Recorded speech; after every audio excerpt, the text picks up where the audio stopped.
celebrate.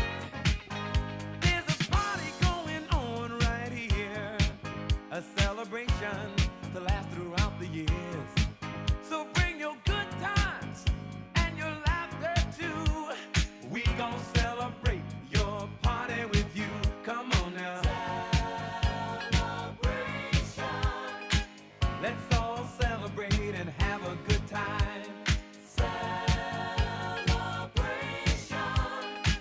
We gon' celebrate and have a good time. It's time to come together. It's up to you. What's your pleasure? Everyone around the world, come on!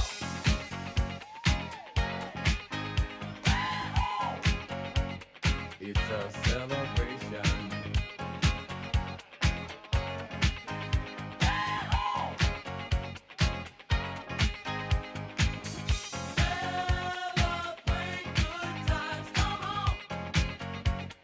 It's a celebration. Celebrate good times, come on.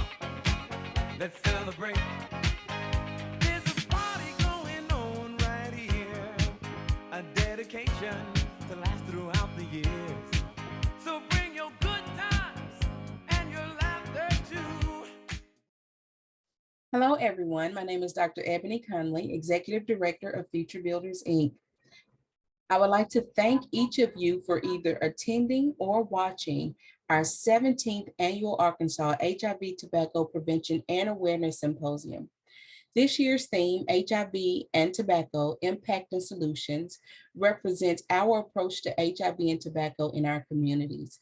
We want to be more than conversationalists. We want to be solution finders. And I believe that the individuals speaking at our symposium this year are amazing individuals to provide us not only information, but also how to be individuals who arrive at solutions. We had a few technical difficulties on the morning of our symposium, so I'd like to take this opportunity to provide you with our agenda. What you will be watching during this video will be the agenda in this order. And I also would like to provide an introduction for our moderator, Dr. Marion Evans, to the individual who brought our prayer, Mr. Joe Brown, and then also the founder of our organization, Mrs. Linda Conley. Dr. Marion Evans is the program coordinator for the Minority Initiative Subrecipient Grant Office and the interim director of the Minority Research Center on Tobacco and Addictions at the University of Arkansas at Pine Bluff. She has over 22 years in community-based program planning and implementation, capacity building, program evaluation, and policy development. Dr. Evans' research interests are policy and community public health development in minority and rural communities. Mr. Joe Brown was born to Joseph and Gertrude Brown. He is the youngest son with one sister.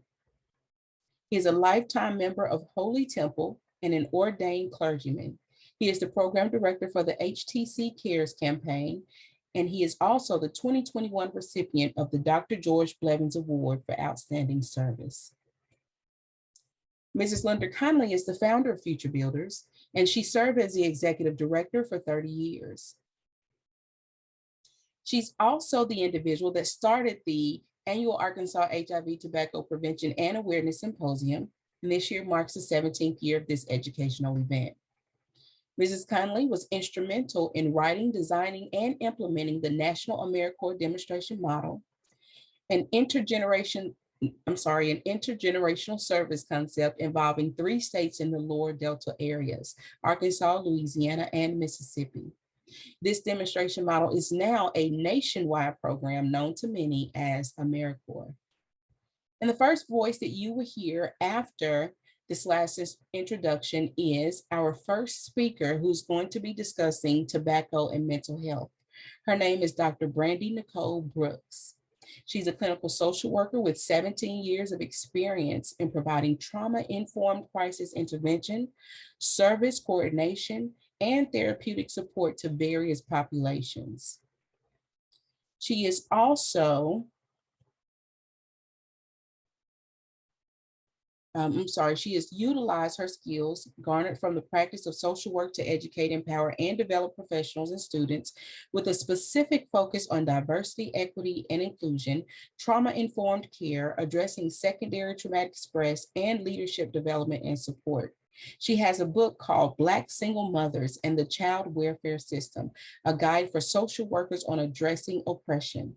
We asked Dr. Brandy Nicole Brooks to speak to us today because we knew that she had a specialization and a passion for helping individuals learn more about mental trauma, and she also has an expertise in tobacco prevention. Thank you so much, Dr. Brooks. She's the Many next of person. the reasons why that we hear is that people are utilizing tobacco to reduce stress. But what we know and what the research is telling us is that while tobacco use can provide us an immediate sense of relaxation, it also increases our tension. How many of us know that when you smoke a cigarette, you shouldn't get your blood pressure checked within a few hours because that the use of that tobacco is increasing your blood pressure, which is then impacting not only on you physiologically, but also it's impacting your stress and the anxiety that you're feeling. And then as individuals begin to think through and process smoking cessation, they start to have, thoughts about what are the next steps for me. That piece of going through withdrawal also impacts and increases our tension and stress and anxiety as it relates to our smoking habits. So I want to first start with just really presenting to you a myriad of facts as it relates to tobacco use. And so so when we talk about facts, it's really about taking that information that researchers have provided, getting us really clear about what are the impacts of nicotine and tobacco use as it relates to our everyday experiences, but also to talk through why things are why things can be, so challenging for individuals to stop smoking, or that smoking cessation that many of us are, supporting individuals towards. And so the first piece is thinking through this idea that nicotine is a very powerful drug. And so when we're talking about smoking cessation, we're talking about addiction specifically. And the other piece of this is that we recognize that as a powerful drug, nicotine can help improve attention and concentration. And so oftentimes what happens is people are in a space where they feel like I need to be better able to concentrate in this situation. I need to be able to really pay attention. If someone is struggling with adult ADHD, or even if our youth are struggling with ADHD, they may feel that smoking that cigarette is going to help them with their ability to really pay attention and maintain kind of a level of status quo as it relates to their diagnosis. But what we have to understand is that nicotine's benefits are so very short-lived, and its effects really only last about 5 minutes at a time. So that means that in order for me to really pay attention in this hour-long conversation or this hour-long class, I'm going to have to be constantly smoking a cigarette, right? And so what we also recognize about nicotine, of course, is that it's very addicting. And so the second piece is thinking through the fact that tobacco causes the release of dopamine, which triggers positive feelings.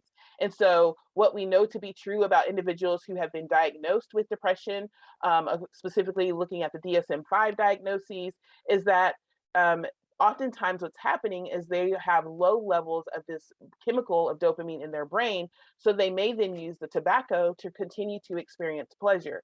But going back to the previous slide, it's only going to last for maybe 5 minutes at a time. And so we have to be mindful that as we're having conversations about tobacco use, that we're sharing, yes, there are some positive feelings that come up with smoking or using tobacco, but we also have to recognize that these positive feelings and emotions are short-lived. And in order to continue to get that feeling, it's a lot like using illicit drugs, is that you have to continue to use it to continue to receive those positive benefits. We also recognize when we're talking about tobacco use specifically in the mental health world, is that oftentimes the use of tobacco, so smoking or even dipping, and using e-cigarettes as well, can curb the negative side effects of psychotropic medications that an individual may be using. So if a person is on Effexor or Lexapro, if they're taking any of the medications specifically designed for schizophrenia, what smoking can do is help to decrease things like nausea. Nausea is probably the biggest one that comes up with psychotropic medications. And so individuals are turning to tobacco use to be able to minimize those negative effects, those negative side effects. So it's one of those things where as physicians, as psychiatrists are prescribing these psychotropic medications, it's important to talk through what are some other ways that we can manage those side effects. Because what we want to also kind of understand is that while an individual is struggling with or dealing with their mental health, we don't want them to also have to deal with those tobacco related illnesses like cancer, heart disease, like I mentioned, high blood pressure, lung disease. We don't want them to have to deal with those on top of their mental health challenges as well. And then we also want to recognize that people with panic attacks may have a harder time quitting because of the symptoms of withdrawal. So like I mentioned before, when we get to a place where we have decided that smoking cessation is the way that we want to go, if an individual is diagnosed with any one of those panic disorders or anxiety disorders, excuse me, then they may start to feel like they're on the verge of an attack, and they may actually have attack triggered because of those withdrawal symptoms. And so again, that the starting process of using tobacco is going to negatively impact our mental health, but then also recognizing when we begin the process of quitting tobacco use that there may also be some challenges. And so when we talk about the solutions here in a moment, I think it's really important for us to consider the ways that we can provide support to individuals who are going through withdrawal and being able to provide them with another level of net or safety that they may have. And then finally, when we're thinking about the last piece is that Americans with mental illnesses have a 70% greater likelihood of smoking than the general population. So oftentimes people with mental disorders or mental health challenges experience a laundry list of risk factors for tobacco use. And so we often see that tobacco use is happening in areas with lower socioeconomic status, individuals who are experiencing homelessness. They may have stressful life situations. I come from a background of working in child welfare, and so recognize that being a part of the child welfare system, being engaged as a family member in the child welfare system increases the likelihood of tobacco use because it's increasing that stressful living situation. And oftentimes, individuals who are falling under these risk factors also have a lack of medical insurance or even access to resources that can help them to quit. So each one of your organizations that you're representing as it relates to tobacco use and the cessation of tobacco use are really important components in the community to be able to really provide support to individuals who are experiencing mental health challenges and who also have that smoking behavior. And so I do know that many physicians, especially through the Lung Association and the National Institutes of Health, are really focusing on what are the ways in which physicians and psychiatrists can begin to address how they have basically advertised the use of cigarettes in various psychiatric settings. So thinking about in a psychiatric setting, oftentimes individuals who are experiencing schizophrenia or some other severe level of mental health diagnoses are oftentimes rewarded with smoke breaks and being able to go outside to have that smoke break. We know that there are tobacco companies who have poured a lot of money into psychiatric hospitals because they recognize that individuals with mental health and mental illness are more likely to smoke. And so the best way for them to get the most for their money is to pour their money into these places. I would say it was Marlboro, I believe, is the company that I recently heard about, that when the smoking bans came up for hospitals, that Marlboro was one that was very adamant about supporting not having smoking bans at psychiatric hospitals, because again, it gives them the opportunity to increase their bottom line, but also recognizing that those individuals with mental illness were 70% more likely to smoke than others in the population. So when we're thinking about all of these facts, I want you to get back into the chat for me. When you're thinking about all of these facts, why do you think we need to be so purposeful in talking about the connection between mental health diagnoses or mental health challenges and tobacco use? Why is this topic important to you?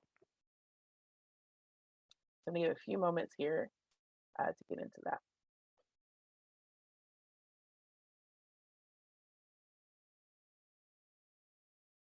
Why is it so important to have this discussion?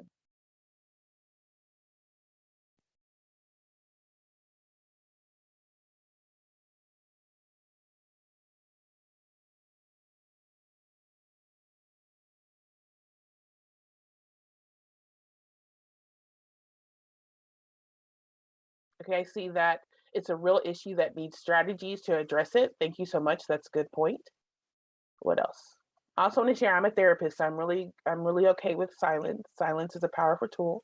All right, health wise, yep. So thinking about the fact that tobacco use can negatively impact people's health, not only their physical health, but also their mental health. Education and support is so powerful. Absolutely. Perfect examples. Thank you. So when we're thinking about, because many people convince themselves that they smoke because they want to and not because they are addicted and have mental issues that they are running from addressing. That is such a good point. Absolutely. I also see education in the chat. And so, like I mentioned before with these facts, is that oftentimes individuals are turning to smoking and using tobacco as a means to address the stressors in their life, as a means to calm themselves when they're experiencing a high level of anxiety. And also, it can be one of those things where I use this as a band aid for whatever it is that I'm feeling. Like it gives me the opportunity to step away and to really get into my own kind of space. Sometimes people use smoking as a mindfulness practice, things of that nature. I see also peer pressure. I see the repeat of a habit and a routine. And so it's just, a routine to just go and pick up that cigarette and keep going with it. Better mental health treatment and availability for all. And so that's why it's so important to have these conversations. Thank you for that. And then, of course, that distraction piece. Great examples. Thank you so much for being engaged with me. I love it when I can feel like you're talking back to me. And so now let's talk a little bit about the impact. And we're going to talk about this in a couple of different ways. So first, I want to talk about the impact as it relates to in the numbers, right? So going back to statistics, and these statistics I'm going to show you a slide later, are coming from places like the CDC, the National Alliance for Mental Illness, the American Lung Association. So people with mental illness are 2 to 4 times more likely to use tobacco. So like I said before, that 70% are more likely to use. 36.1% of people with mental illness use tobacco. And so even though people with mental illness only make up about 6.9% of tobacco users, they consume 8.7% of cigarettes sold in a month's time. And so we're looking at individuals are smoking around 400 or so cigarettes a month versus those 300 or less that are also being used by individuals who don't have mental health illnesses. And so the impact here when it comes to people with mental illness using cigarettes more is that it's also impacting their own bottom line. So I don't know about you all, but here in the DC area, cigarette prices have skyrocketed like gas prices. And so it can negatively impact if I'm always trying to feed this addiction, it can negatively impact, the financial stability of these individuals on top of also having the stability of their mental health challenges, being able to see the doctors, things of that nature. And so then the next set of numbers is also thinking about those tobacco-related diseases that I mentioned before. So 53% of deaths among people with schizophrenia were directly tied to not any challenges with their schizophrenic diagnosis, but the fact that they had some tobacco-related disease, like I mentioned before, lung disease, cancer, high blood pressure, those kinds of challenges. 48% then for those who with bipolar disorder, and 50% of those who were diagnosed with depression passed away because of tobacco-related diseases. And again, not because of suicidality specifically related to their depression, but more so thinking about the impact of tobacco use on our physical well-being. We also recognize when it comes to the impact on mental health that tobacco use is associated positively, which means that they're both rising at the same time. So the more I use tobacco, the greater depressive symptoms I have, the more likelihood of psychiatric hospitalization, and the increase of suicidality. And so we have to be in a place of really recognizing that when we're talking about tobacco use, we have the numbers in front of us, we have this idea of its impact on mental health, but we also have to think about its impact on families. And so what we have seen since 1964 is that 2.5 million people who did not smoke were died because of the negative health effects of secondhand smoke. So when we're talking about parents who are smoking in the home, then you have children who are at higher likelihood for things like asthma or other respiratory conditions. They are also more likely to follow in their parents' footsteps. We talked about um, some of you put in the chat earlier the peer pressure that comes with this and the challenges there.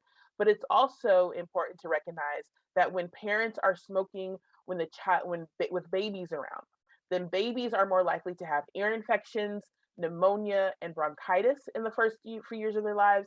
And when we think about going back to those risk factors connected to individuals who are tobacco users, many have inadequate or have a lack of insurance. So when their children have these medical conditions, oftentimes they're not able to get the medical care that their children need. And the other piece here that also says that babies are at higher risk of sudden infant death syndrome. Oftentimes, when again, my background is in child welfare, and when we have child fatality reviews and a child has passed because of sudden infant death syndrome, one of the questions that the investigators ask is about smoking and tobacco use or even marijuana use in the home. And and the reason why we ask that is because we know that it's a risk factor for SIDS. And so while we don't always know the full detail of why a child has passed because of SIDS, we do know that smoking in the home puts them at a higher risk. Earlier this year, or maybe last year, because all the years are running together in the midst of our public health emergency, I had the opportunity to talk to Dr. Conley about the impacts of smoking when a person is pregnant. And so when we're talking about smoking while pregnant, either mother or father, that can negatively impact the child's development in utero. We see children are being born more prematurely, at lower birth rates, and there's other challenges that they may have. And this is even if mom doesn't smoke and maybe the other parent in the home smokes, the impact is still the same on the pregnant person. When the baby then is born, the challenges that you see on the screen are there, but there's also challenges around APGAR scores when it comes to their respiratory and their bronchial system. So again, we recognize that tobacco use is impacting not just the person who's smoking and who may have the mental health diagnosis, but it's also impacting the family. And so we also see, like I mentioned already, that children of people who smoke are much more likely to become smokers themselves. Children and youth, I should say, who are in circles with friends who smoke. Many of you have already mentioned that peer pressure can push them to that. And then even in the midst of no longer being under that peer pressure, they still may have the experience of being addicted, right? And so being in that place to really recognize what is so important is changing friend circles, having conversations with the circle of friends who are smokers about all of these things that we've already kind of talked about and the things that I've kind of shared. And so being in a position where we're in a position or a space to really look at, the solution. So how do we get to recognizing the impact and then finding the solution, getting to that smoking cessation? So in the beginning of our time together this morning, you saw some slides kind of scrolling through that talked about even though there's all of these negative kind of consequences of smoking, both physically as physiologically, as well as on our emotional and mental well-being, that there's still opportunities for us to heal from that smoking experience. And that's the same even in situations where we're talking about individuals who have a specific mental health diagnosis. So what we know, and of course, studies have shown that individuals with these various diagnoses or disorders can quit smoking without negatively impacting their mental health recovery. But what's so important to recognize when we're talking about smoking cessation and we're leaning into this idea of solutions is that we first have to think about overcoming addiction. And since many of you are probably, based on what I've seen in the chat of where you're coming from, have probably seen the stages of change as it relates to overcoming addiction. We use the stages of change in social work, not only for addiction, but for many different psychotherapeutic changes that we have conversations about. And so what's so important about the stages of change is that many times we forget that final sixth step in this process. Let's see if I can use my pointer here, of relapse.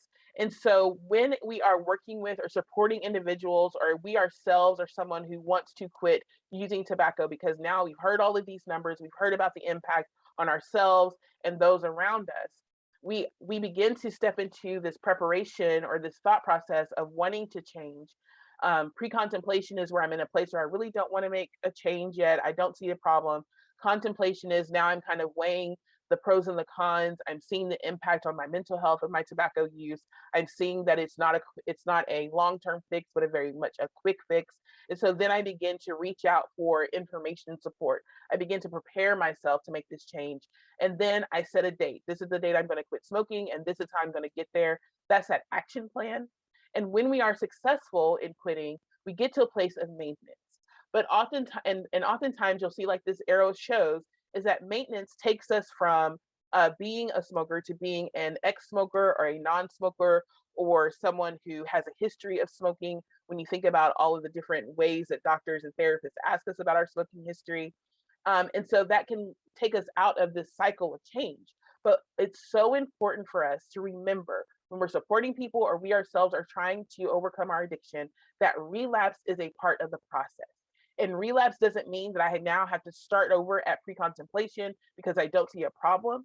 Because I've already been successful with action and maintenance, I can take a step back into that maintenance role and go back into action and really think through what was my plan, where did my plan fumble, what are the additional supports that I need so that I can move forward in these stages. But it's so, I think it's imperative really for us to recognize and be prepared for the experience of relapse, because we know that it's something that may happen, especially if someone is in a position where they're juggling all of these different responsibilities as it relates to their physical health, their mental well-being, their emotional health, they're managing families, they're managing schoolwork, they're managing dissertations, they're managing their businesses, especially experiencing all of these things in the midst of social isolation. Something may happen that's going to put me in a place where I just need to turn to the tobacco because I know that that's where I can get my immediate release, right? And so that's what relapse looks like. But that it doesn't mean that we are failures. That just means that we need to take a step back and reassess, what does my support look like? What is the plan that I can move forward with effectively?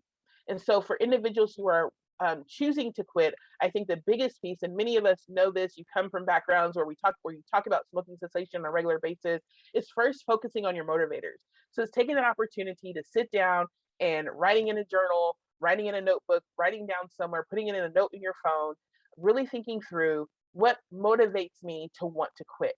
Because motivators are things that I can write down on sticky notes and post them around my cubicle, post them around my computer. So every day I'm seeing them, post them on my mirror in the morning, so that when I get to that place where my confidence starts to wane a bit, or I'm thinking through juggling all of these things and one stressor is getting me to a place where I need that quick fix, I can turn to those motivators. It's about taking the opportunity to build confidence and recognizing that this work may be difficult, but it can be done. And so if we continue to be in that place where we're supporting ourselves, our self-confidence, excuse me, we begin to also support our self-competence as it relates to smoking cessation. And so going back to our trivia question earlier, one of the biggest things about smoking is that people use it to manage their stress. And so now it's about, what are the ways or what are the things that I can do to better manage my stress, to get to get to a healthier means of managing my stress. What is something else that I can do? For me myself, it was I learned to crochet. My mother taught me how to crochet. So I, for a long time in my journey of cold turkey quitting, carried my crochet kit with me everywhere I went.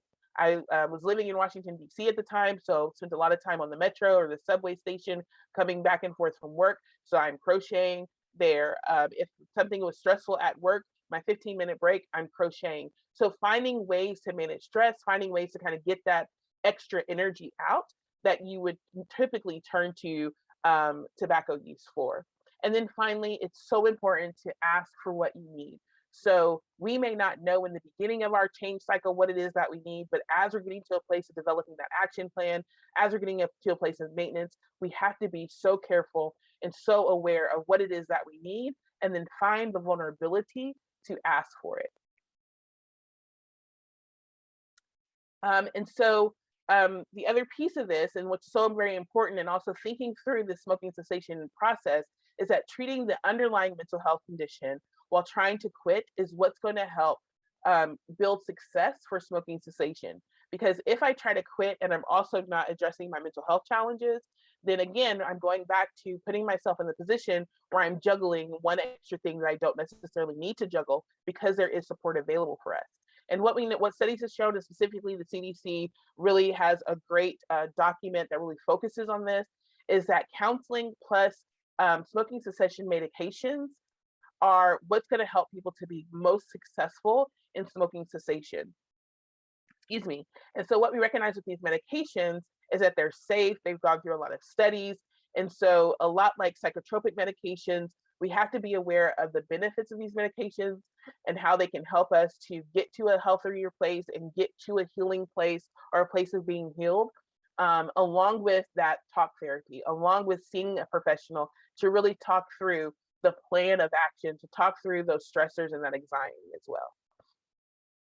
I want to take a pause because I do see in the chat, if you're not really ready, or for some, when they start to gain weight, they may leave maintenance and return to smoking, because some people have been known to use smoking as a way to manage their weight. Or even if they haven't used it as a way of managing, they stop smoking, they start to see the weight gain. And now it's like, wait a minute, I need to go back to what I was doing. And so that means that when we're looking at these kind of underlying mental health challenges, it's also that we should be treating and looking at any underlying physical challenges. So we need to assess and address, why is this individual gaining weight, right? What are some other things that this person can do to replace the smoking to maintain the weight that they feel most healthiest at? Great point. Thank you for that. And so I don't want to leave the conversation without also sharing ways that we can help others to quit. So people that are personally in our lives or in our professional lives, whenever I have this discussion, I always come up with these three quick and easy reminders. I need to ask, I need to tell, and I need to give. So if someone is trying to stop tobacco use, I first need to ask and make sure that they have whatever it is that they need. And not only that, but I'm asking the question, A, do you want my help? And B, if you do want my help, what do you think you need the most from me? So each individual person may have a different relationship, of course, with you. What they need might be, I need you to just call me and check in on me every once in a while. I need you to, help me to develop this plan. I need you to help me develop this dieting plan or this stress management plan. I then need to make sure, the second piece is tell. I need to make sure that I'm telling my friend or the person that I'm supporting that we know how difficult quitting smoking is, but we also know the benefits. And so it's constantly reminding them of their motivators. It's constantly sharing with them how proud we are of them on this journey. It's constantly giving that level of support. And then finally, the give. So we're asking, how can I support you? What's the best way I can support you? We're telling them we know how challenging it is.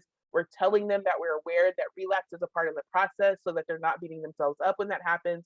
But then we're also giving lots of compliments, We're also giving a lot of support and really establishing not only kind of the action plan, but thinking through, how can we establish a rewards plan? So if we're talking about really working closely with someone, we have short-term goals and long-term goals. And as they're meeting those short-term goals, what rewards can they set up for themselves that will help them to continue on this process? Because again, we have to look at, what are the motivators? What are the abilities? What are the things that we can do to support this person in being successful in their quitting? And we have to also recognize that we must give this additional support within those first few days of quitting. So the first few days are so critical, because that's really when people are in the place of making the decision, like, am I really going to be able to do this? Do I have what I need to be able to do this? And so it's really about not just saying, can I help you? Asking, can I help you? Telling them you're doing a good job, but it's also being a listening ear for that person, providing support, because the first few days, there may be some stumbling blocks that they have to get through, and we want to be there as a constant support for them. So if I say I'm going to help you and support you, I need to be available to you immediately to be able to provide that support. And finally, I wanted to share, like I mentioned, some of the places or spaces that people can get support, especially in this virtual environment. So I've already mentioned the American Lung Association, the CDC, NAMI, the National Institute on Drug Abuse. Of course, WebMD has so much information about smoking cessation. I didn't put it on here, but people can lean into their EAP programs if they are employed in an agency or an organization that has an EAP program. Your own doctor and your therapist, and of course your very best friend, your closest friend, can really support you in getting to a place of no longer using tobacco. But these are also resources that we can provide to individuals that we're supporting in their cessation process. And so, as already been mentioned, I want to thank you so much for your time this morning. Thank you for engaging with me in the chat. Again, I'm Dr. Brandy Nicole. I'm the CEO and lead consultant of Ebon Consulting. If you have any questions, please feel free to put them in the chat. We have about 8 more minutes, I think, of my time with you. But if you also have further questions, please feel free to email me at brandynicole@ebonconsulting.com. I'm happy to answer any questions that you may have.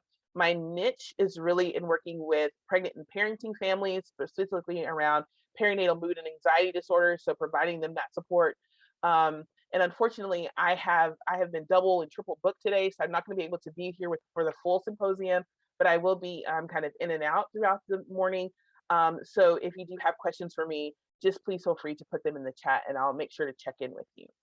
So with that, I'm going to stop sharing my screen and ask if there are any questions about anything that I've shared already this morning before I turn it over to either Marian or to our next speaker. Any questions?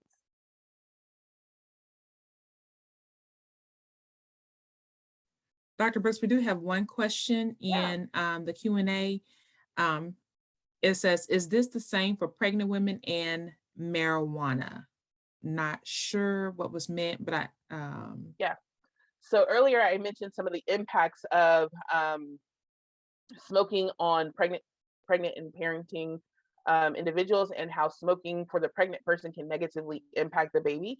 And so yes, it's the same for marijuana use, because while we recognize that marijuana is becoming more legalized in many areas in the nation, specifically on my side of the world in Virginia, DC, the DMV, Maryland, marijuana use is something that's really been a challenge for us in child welfare, just because we don't know what to do in situations when a baby is born with a positive tox screen for marijuana, because it's technically legal.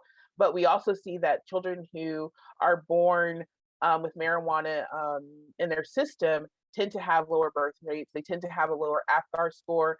APGAR is basically the number that the doctor's giving the child based on the color of their skin, their breathing, their reflexes. All of those things are what the APGAR score makes up. And so the higher the APGAR score, the better. And so when we're talking about the APGAR score being impacted, that means that the child may be having respiratory challenges. They may have a lower birth weight, things of that nature. So to answer the question directly, yes, marijuana, smoking marijuana, use of marijuana during pregnancy can negatively impact children. Smoking marijuana in the home, if a child in the younger ages, can also impact, excuse me, those ear infections, bronchitis, things of that nature as well. Great question. And of course, there's more research that needs to be done on marijuana use as it relates to, its impact on this kind of the secondhand impact, especially as marijuana use becomes legal across the nation. But what we know from kind of the preliminary research and the preliminary reports is that it does negatively impact on the little ones.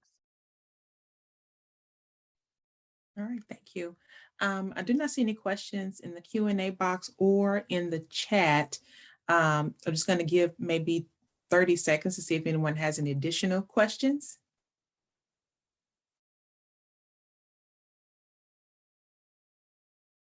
And if there are no additional questions, if someone would be so kind to type in the chat box one thing that you learned from this presentation, your take-home message that you learned. Someone tell us, please, what you learned from this presentation, from this excellent presentation.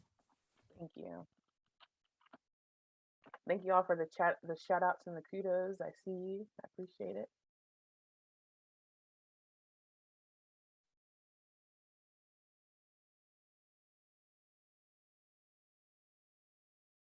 Thank you, Quacey. I appreciate that.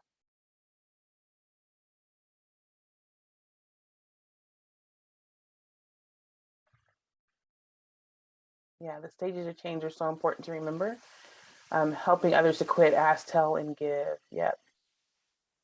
million non-smokers have died from secondhand exposure. Absolutely. I'm so glad I was able to share some information that is resonating with you.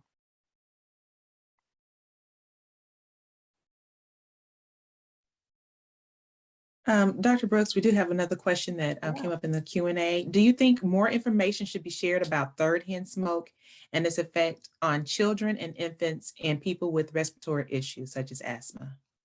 Absolutely. So when I think of third-hand smoke, I'm thinking about mom and dad don't necessarily smoke, but someone else in the environment may smoke. I think if I'm thinking about third-hand smoke correctly. And so honestly, it's any time a child or youth is consistently and continually exposed to secondhand smoke or third-hand smoke, it's going to negatively impact some of their physical health outcomes and may also impact their mental health as well. And so really thinking through the same kind of information that I shared about secondhand smoke is really the same for third-hand smoke. And yes, it's important for people to be in a place where they're educating themselves about what that is, and then being really purposeful in educating their community. So any way that you are engaging with conversations about tobacco and smoking cessation, making sure that people recognize that the second and third-hand smoke are also impacting children, and even the individuals who may have mental health diagnoses, or individuals that you're working with just on a regular basis that you may not know what their mental health diagnoses are. Those can also be negatively impacted. All right, thank you. I know that we have a portion on the agenda for just Q&A, but you said that you were triple booked, so I wanted to kind of get those questions out there. Again, thank you so much, Dr. Brooks, for this wonderful presentation. And people are still telling us what they learned in the chat box. And so before we move on to our next presenter, we have a little short break, very short, everyone, about 5 minutes. And so before our next presenter starts, so if you need to go get a drink of water, we just ask you to come back in 3 minutes so that you'll be here for the introduction of our next speaker. Again, thank you, Dr. Brooks. Thank you.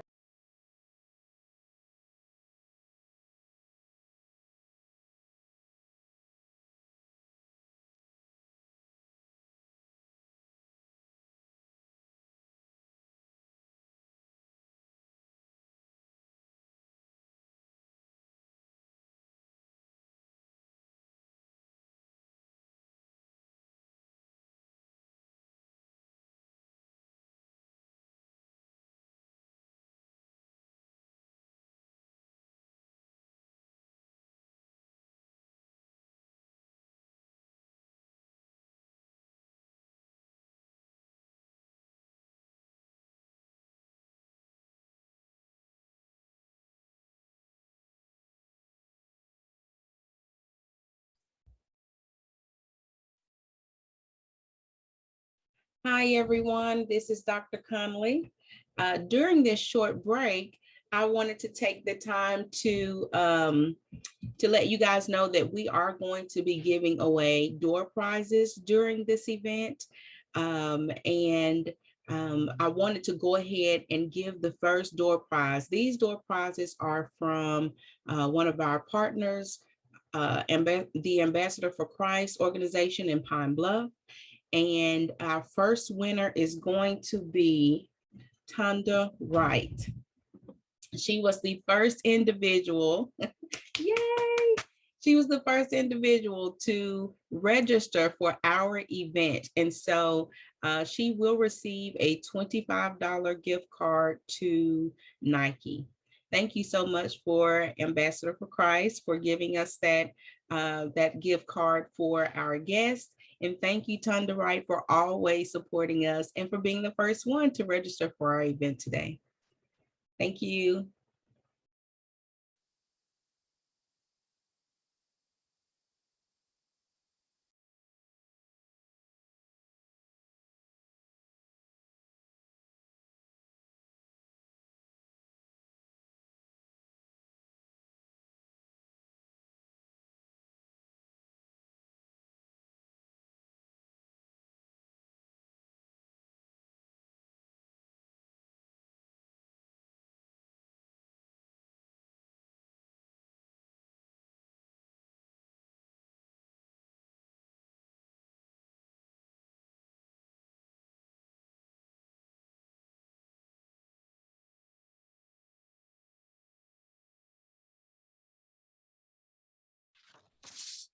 All right, let's move on to our next presenter.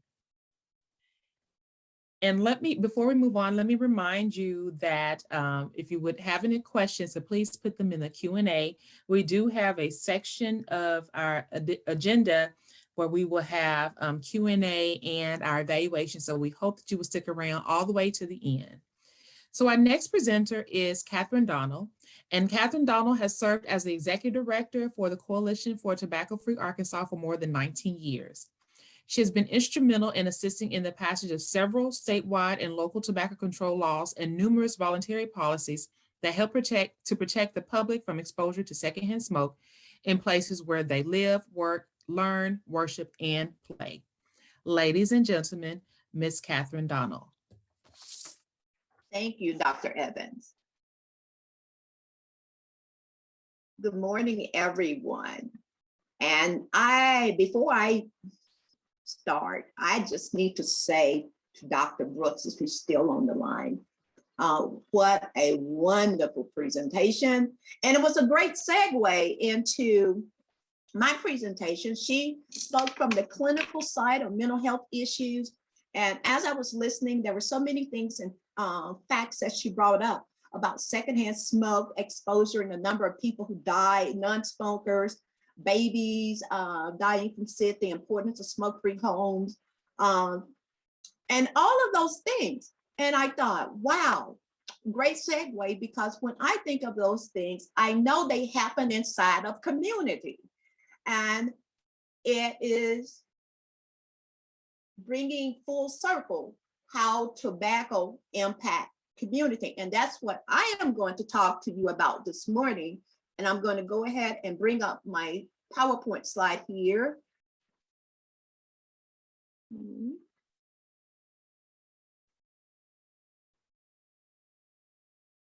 Okay. Let's see.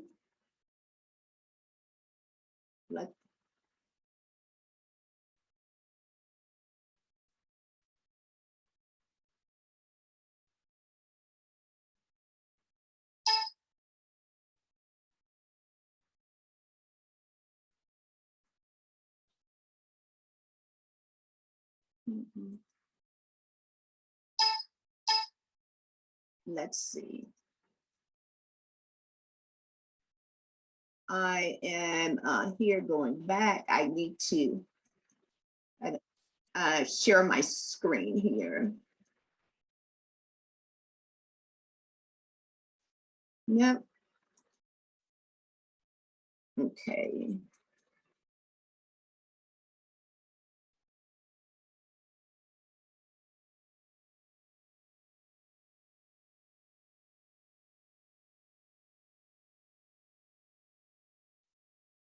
Okay, just a minute here. Okay.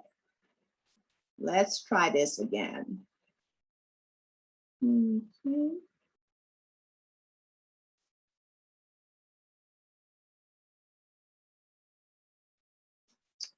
Okay. Guys, give me a second here. All right. Okay, let me stop share. And I'm going to go into my jump drive here.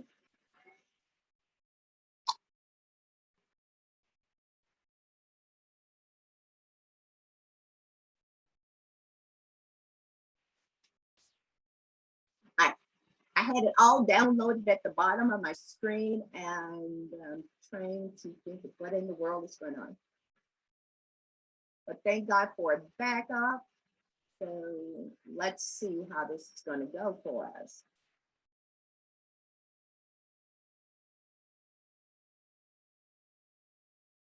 Okay, let's see. Here we go.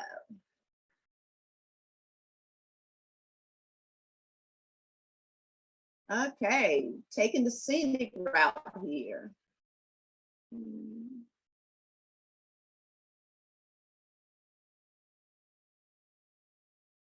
Okay, I see you now. Okay, wow. Okay, I've been asked to talk just a little bit for a short while about tobacco and its impact on communities. That is where we're going to spend time together. I also want to encourage you to put questions, comment, feedback in the chat as we go along so we can have a two-way discussion this morning. Okay, my learning objectives are simple. By the end of this session, attendees will know some facts about current tobacco use in Arkansas. You're going to be familiar with various forms of commercial tobacco products sold in most communities. However, we will not, there's no way we're going to talk about all of them, but you will have a great idea of what is actually inside of your community being sold, consumed.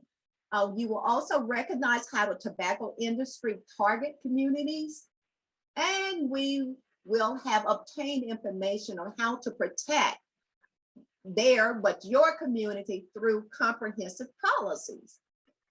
So let's take this journey together. Let's see.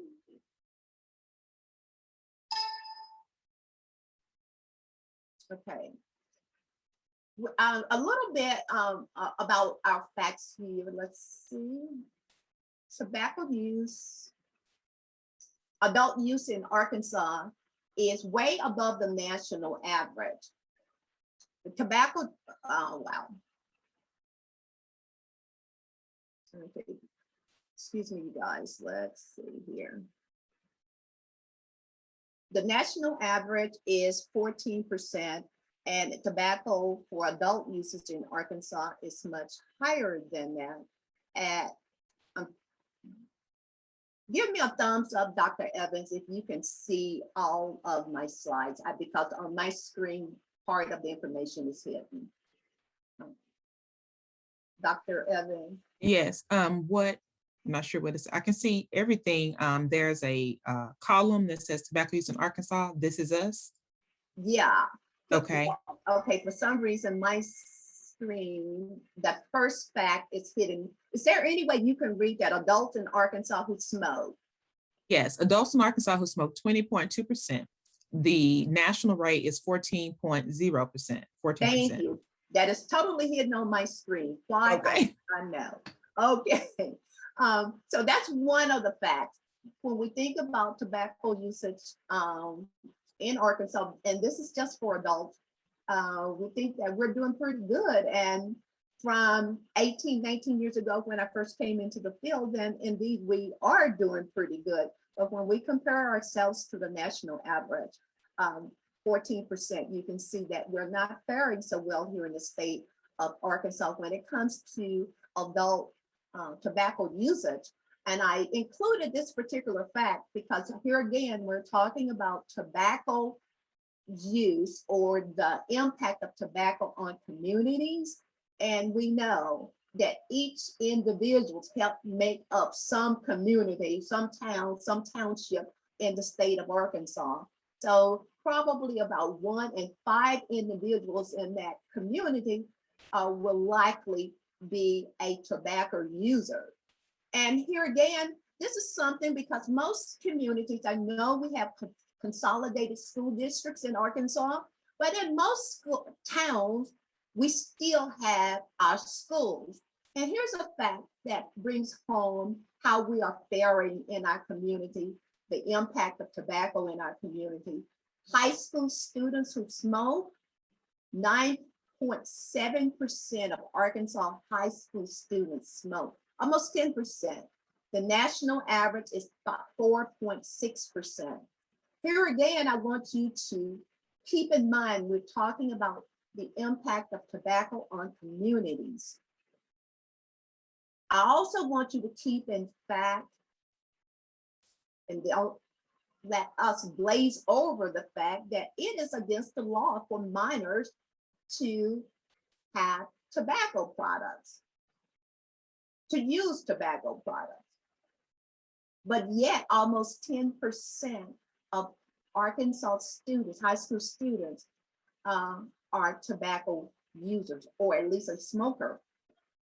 So what does that mean? We need to ask ourselves what is going on inside of our community, where almost 10% of our students, high school students, are using tobacco in the form of a combustible product, a cigarette.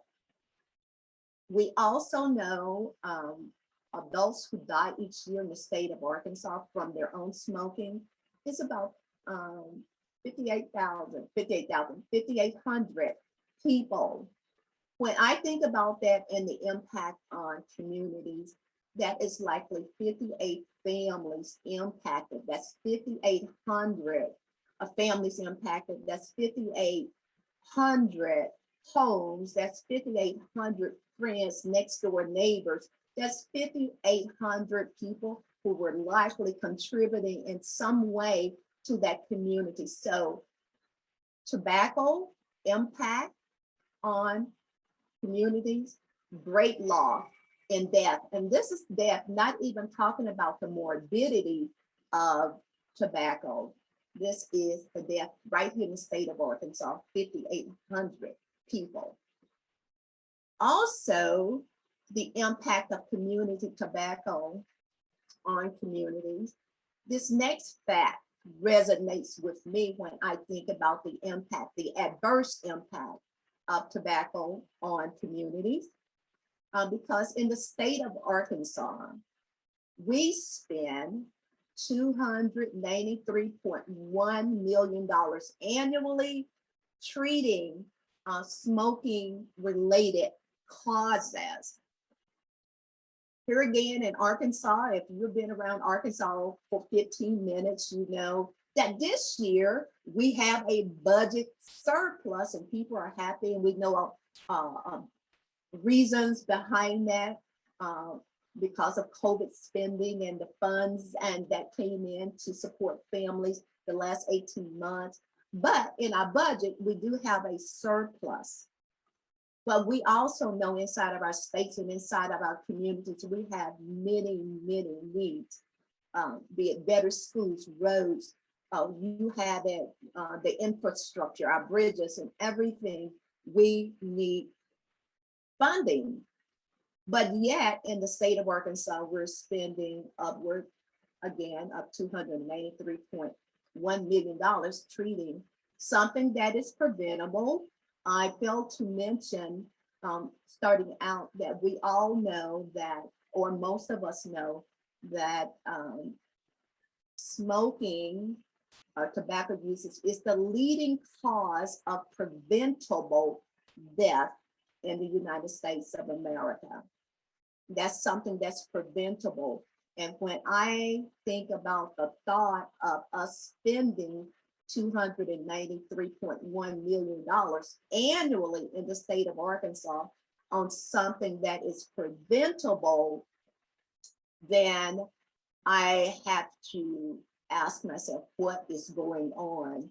But these are dollars that our communities are not getting for other services and programs that most communities, if not all communities in the state of Arkansas, could definitely use. Another fact that I pulled out and I wanted to just share with some of you and remind the others of you who work in tobacco control that smoking kills more people than alcohol, AIDS, car crashes, illegal drugs, murders, and suicide combined. And thousands more people die from other tobacco-related causes, such as fires caused by smoking. I learned just last night when I was looking up this fact and got some additional information that an estimated 1,000 people in the country die from tobacco fires. And then there's also the losses and death and the morbidity caused from diseases by smokeless tobacco product as well. Here again, tobacco impact inside and up on our communities. And then Here's a big one. We know we have a sleeping giant, and the giant is not so sleeping because the tobacco industry is always active and is always thinking and is always working. And it spends in the state of Arkansas $102,000.6 million marketing its products right in our communities, yours and mine. Here we have a picture here of the hip hop culture. Here, various tobacco.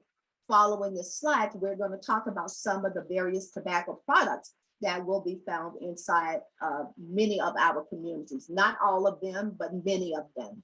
And we can start with, we have right inside of our communities coming in through our phones and our streaming devices, impacting us is tobacco.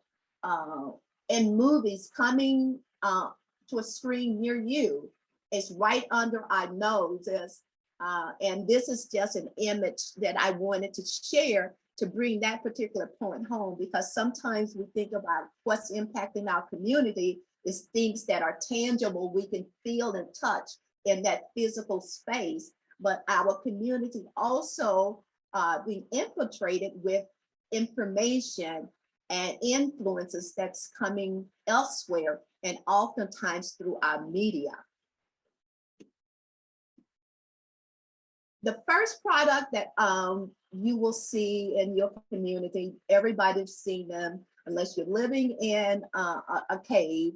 We know that the combustible cigarette is, the baby, the man-child, whatever you want to call it, of the tobacco industry. It is a highly engineered product, and it's broken down here on this graphic of it to let you know what some of the chemicals, because we know there are 5,000 plus chemicals that can be found in tobacco products. We know at least 17 of them are class A carcinogens, which means they're known to cause cancer in humans.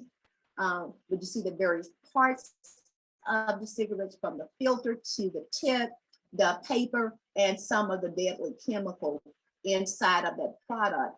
But to the average user, it is just something to help them get their fix, or something to help relieve their stress, something that they do for relaxation, something they do just to fit in and be a part of the group. That is one of the products that's impacting our community, the combustible cigarette. Let's go on and look at another product that's there. This one, smokeless tobacco, the pipe. You can see the pipe tobacco there. And look at the tobacco in its natural form, growing green, lush in somebody's tobacco field. If this was Black History Month, we would even have a little lecture on the relationship of tobacco and communities of color, especially with the African American population here in the US. But this is another form of tobacco that many will find inside of their community, depending on the age. When I was growing up, my grandfather used the pipe. And believe it or not, we as kids were able to go to our corner store and purchase the tobacco product for my grandfather. And he also chewed tobacco as well. And so we would go and get the can of Prince Albert and the plug of days work chewing tobacco. And they would sell it to us, and we brought it back home to my granddad. I don't see as many pipe smokers today, at least I don't. You may know of more, but this is a form of tobacco that can still be found inside of our community. And it does have an adverse effect, and we'll talk a little bit more about that. Okay, here is an effect of smokeless tobacco. Sometimes we think, oh, that gives us bad breath. And that is likely true. But there's some other things that are happening with smokeless tobacco usage. We know that you can have permanent teeth discoloration. You can have mucoplakia, and that is a precancerous lesion. And then it goes on from that lesion to a painful ulcer. There is a gentleman by the name of Rick Bender. Rick used to be a friend of Arkansas several years ago and was in many of our schools. And he's also known to be, he's called the man without a face, simply because he was a smokeless tobacco user starting in high school into college. It was an outstanding baseball player. Long story short, he utilized the smokeless tobacco, the little tins that he carried in the back of his pocket. And it did get the best of him, where he lost half of his jaw, facing jawline from smokeless tobacco. So when people tell you, well, the cigarette is bad, but the smokeless is not so bad, that is not a true statement. Here again, examine what's going on inside of your community, not only the products, but the information that's being shared. Be fully informed about what is going on in our communities. I urge all of us to do that and be so. Okay, our communities are under attack. When we think about tobacco, the amount of money that the tobacco industry is marketing their products in most states, if not all, we seem like we don't have a fighting chance, but we do. I have two pictures here of communities. Your communities could look like anything. This is just a picture of one look like a thriving community, and one there looks like maybe it could have been a township, but maybe it's had some better days there. We know it doesn't matter about the community. Tobacco can reach inside of that community, but the reach of tobacco in some communities is more likely, is stronger, more visible in one community versus the other. But no community can sleep and say that we're safe, because tobacco is lurking. And we'll talk about that as a little more too. This is a picture of a product. This is a Virginia Slim. It's an old picture, but I thought it was worth sharing to let you know that this product, products like it, are on the market inside of your communities, in the stores in your communities, shops in your communities. And these products are impacting your community. I use this particular image because it resonates and brings home the message how advertisement can influence tobacco use. And you can go from a 14.6, which is the national average of tobacco usage, and how that number can tick up depending on how tobacco is marketed, not only at the local level, but also nationally. When Virginia Slims came on the market and they started to market this product to women, you came a long way, baby, and it was at the right time that women was working for equality, equal rights, equal pay, and all of that. And women thought, hey, we have arrived. This person is glamorous. Look how she's holding that cigarette, her manicured fingernails, her lipstick, everything is all right. Everybody wants to be like this woman. Every woman wants to be like this woman. I am in control. I'm invincible. And here again, this is how marketing of the tobacco products inside of your community really influence use of the product.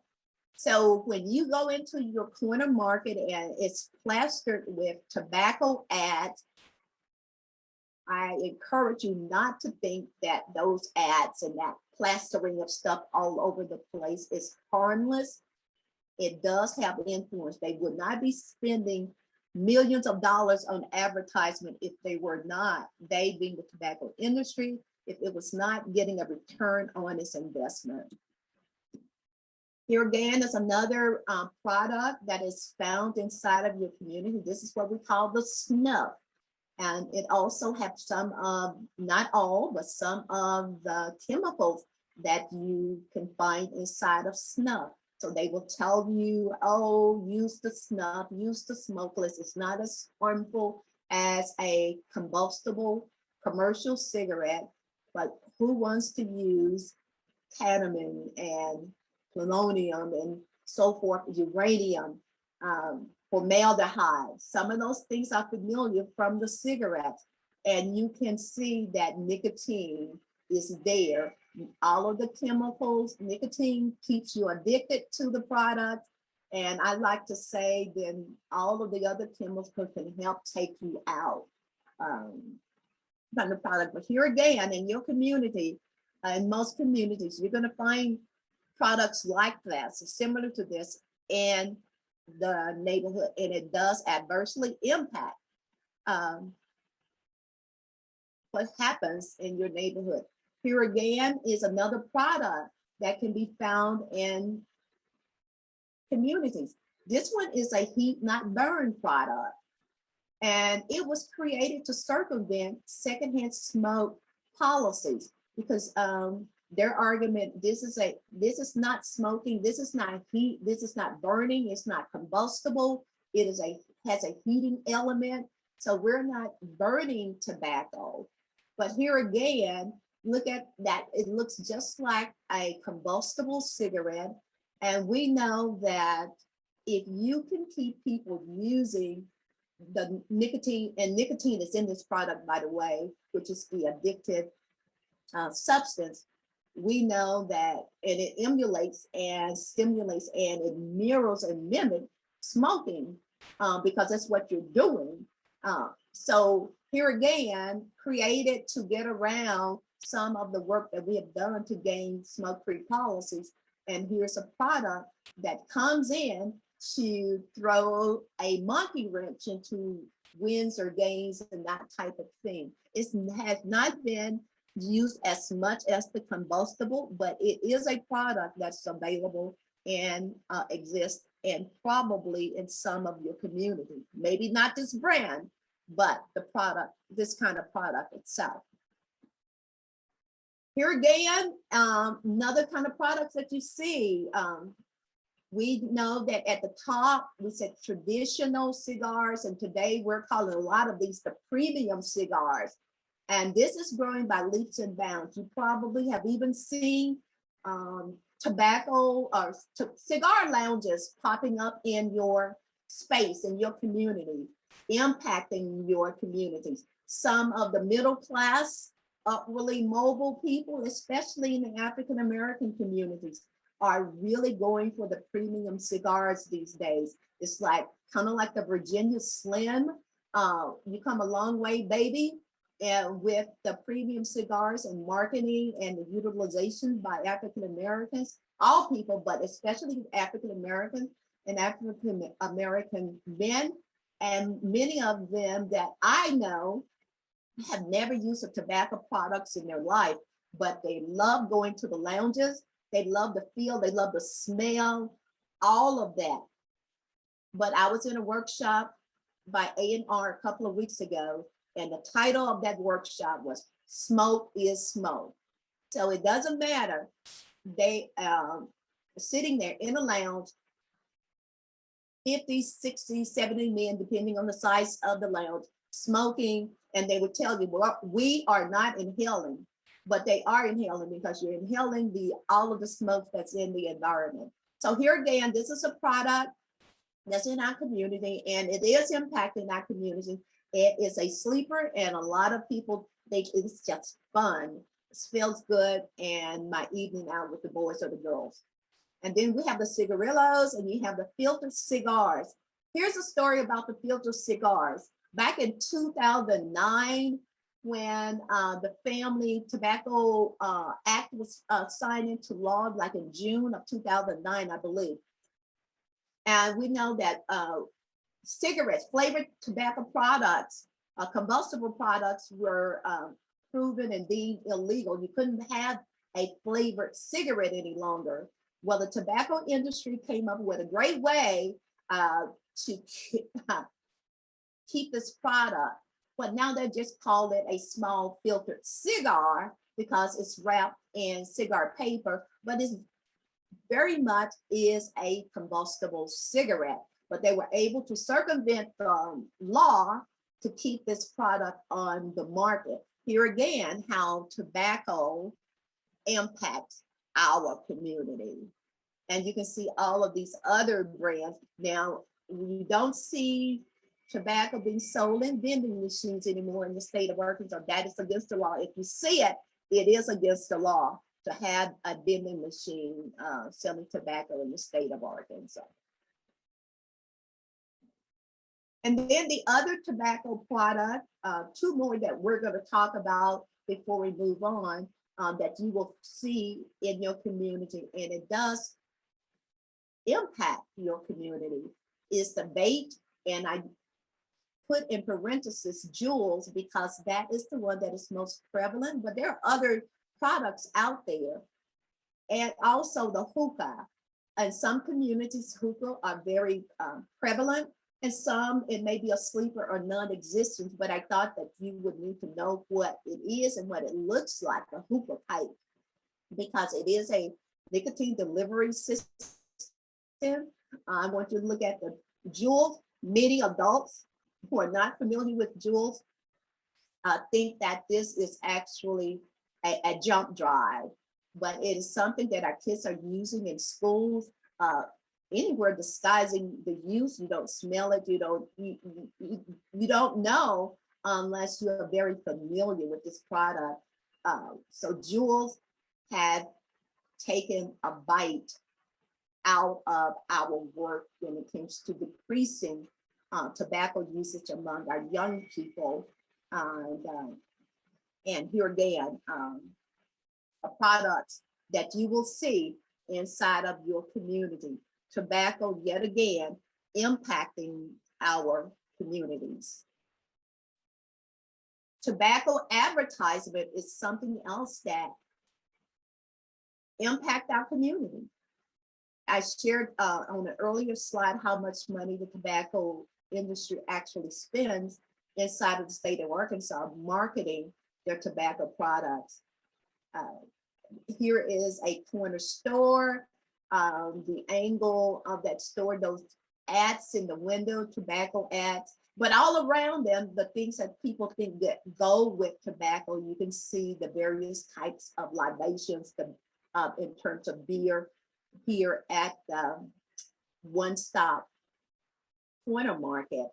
And then we have Newport Pleasures, and we have dissolvable tobacco. We have tobacco, I'm putting here, you can see here the pouch right there. You can see this is a store front, glass door, you're going in. And look how low, this is the door. Look how the placement of these products.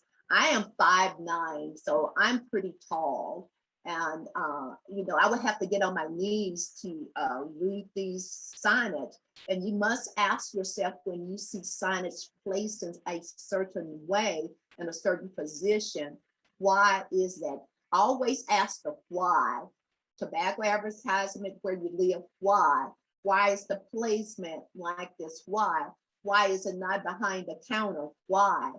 Ask those whys, because it's all designed to impact communities. Another thing we need to be aware of, talking about our communities are not just towns with void of people. We have families in our community. We have individuals who live in communities. Our families are made up of kids in our community. But let's just talk a little bit about kids and tobacco. We know kids are influenced to use tobacco. They being our kids, are considered replacement smokers by the tobacco industry. And this is why. Follow these facts. Number one, more than 400,000 smokers die each year in the US from their smoking. Almost 500,000 people. Just think about it like that. Another 50,000 plus non-smokers die annually from breathing other people's smoke. Think about that. Dr. Brooks told us today it's about 2.5 million non-smokers who have died from breathing in other people's smoke cumulatively. But we know on average about 50,000 people in the US die, non-smokers. Here again. And my question to you is, what kind of business can survive by killing off its customers? I want you to ponder that. What business do you know, be it the pie shop, the bakery, the cleaners, what business do you know that can survive by killing off its customers?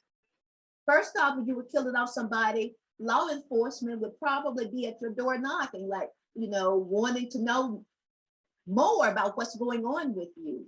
But in this instance, nobody is knocking at the door asking the industry what's going on with you, unless it's people like you and me who are doing the asking. But most of the time, they're under the radar as a sleeper. But the industry's job is to pluck new smokers right from your town, right from our city, because they have 400 plus thousand people to replace. If you kill off 400,000 customers, you got to get those customers back, or soon you're going to go out of business. So they have an eye on our kids, what they call replacement smokers. And also they have an eye on your elected officials. So you need to have your eye on your elected officials as well inside of your community, because they have an eye on your elected officials, because they need those elected officials to pass policies that are favorable to the business and their current business model. Kill some, hey, that's okay. We got a new one in the pipeline. So that is really a few facts here. Our kids are influenced to use tobacco, and they are considered replacement smokers. Remember that. Then I asked the question, Dr. Brooks gave solutions, and I'm asking in terms of a question, what can we do to fight back? We don't have deep pockets, at least Catherine, I don't. And if you do, please invite me over to be your best friend. But we don't have money like the tobacco industry. So what can we do? We can know what's happening where you live, observe the amount of tobacco advertisement and the placement of that product. You can know tobacco, look at for those products that looks out of place, a tobacco product that's looking like candy or the USB ports and things of that nature. That shouldn't be. Join forces with your neighbors on combat and discussing what's going on, but don't leave it at the discussion stage. You want to take some action. Also notice and document the amount of tobacco litter that's in your neighborhood. You walk down the streets, can you walk without stepping on cigarette butts? That type of thing. You go to the park, cigarette butts there. Can your kid just pick up a butt and the kids being kids, put it in their mouth? I want you to observe how tobacco is impacting your community. And then the other thing I would urge you to do, attend your city council meetings. I told you that tobacco, they have an eye on your elected official. I encourage you to have an eye on them as well. The other thing is advocate for policies to protect your kids and your community as a whole. And then continue to fight until social norms surrounding the acceptability of tobacco has changed. We know that you can change social norms. Last week, when we had Great American Smokeout, Frederick Love, Representative Frederick Love, shared a quick story about his son. They had gone on a trip at a hotel, and this particular place apparently allowed smoking, and it was smoking in the hotel lobby. And when little Frederick walked in, he smelled the smoke and he made a comment to his dad, like, "Ooh, Dad, what's going on here?" Because little Frederick in the state of Arkansas, even though we do not have a comprehensive law, a smoke-free workplace law in the state of Arkansas, you're not smoking inside of a hotel lobby. But in this instance, wherever they were, this was happening. But for Frederick, little Frederick, the social norm is for him, we don't do that.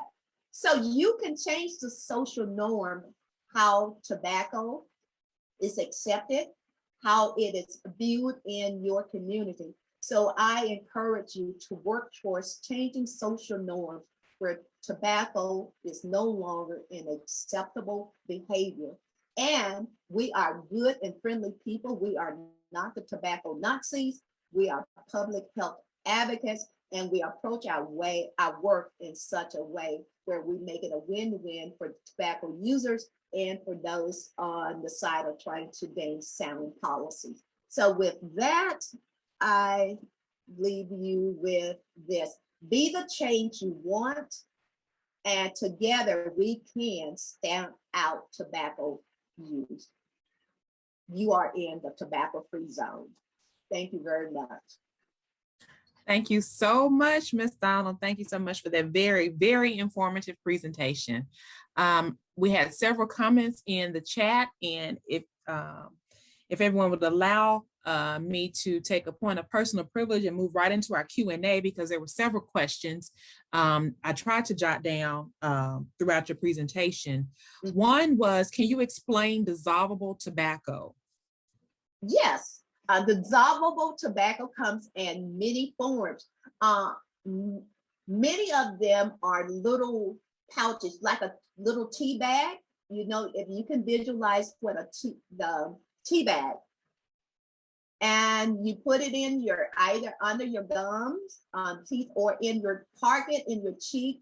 And what it does is when the saliva hits it, the tea bag, the little bag that looks like tea with the tobacco products in it, it activates the nicotine. So you get your nicotine fix without smoking, but you're still ingesting nicotine.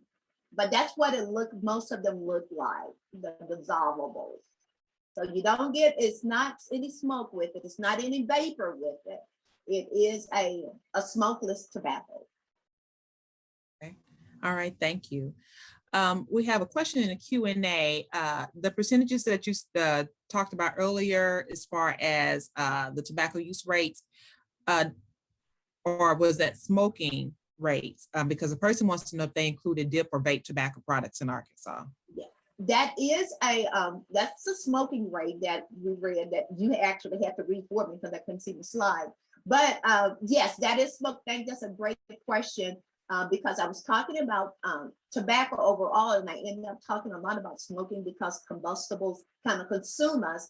But that particular data point effect was for smoking tobacco. Now I don't have with me, and I can't even pull up my in my brains what the actual percentage is now for a smokeless. But I tell you what, I can get that and I'll send it out to Dr. Cunley. And I don't know who asked that question, but I can definitely get that. I am blocking on that number at the moment. Okay.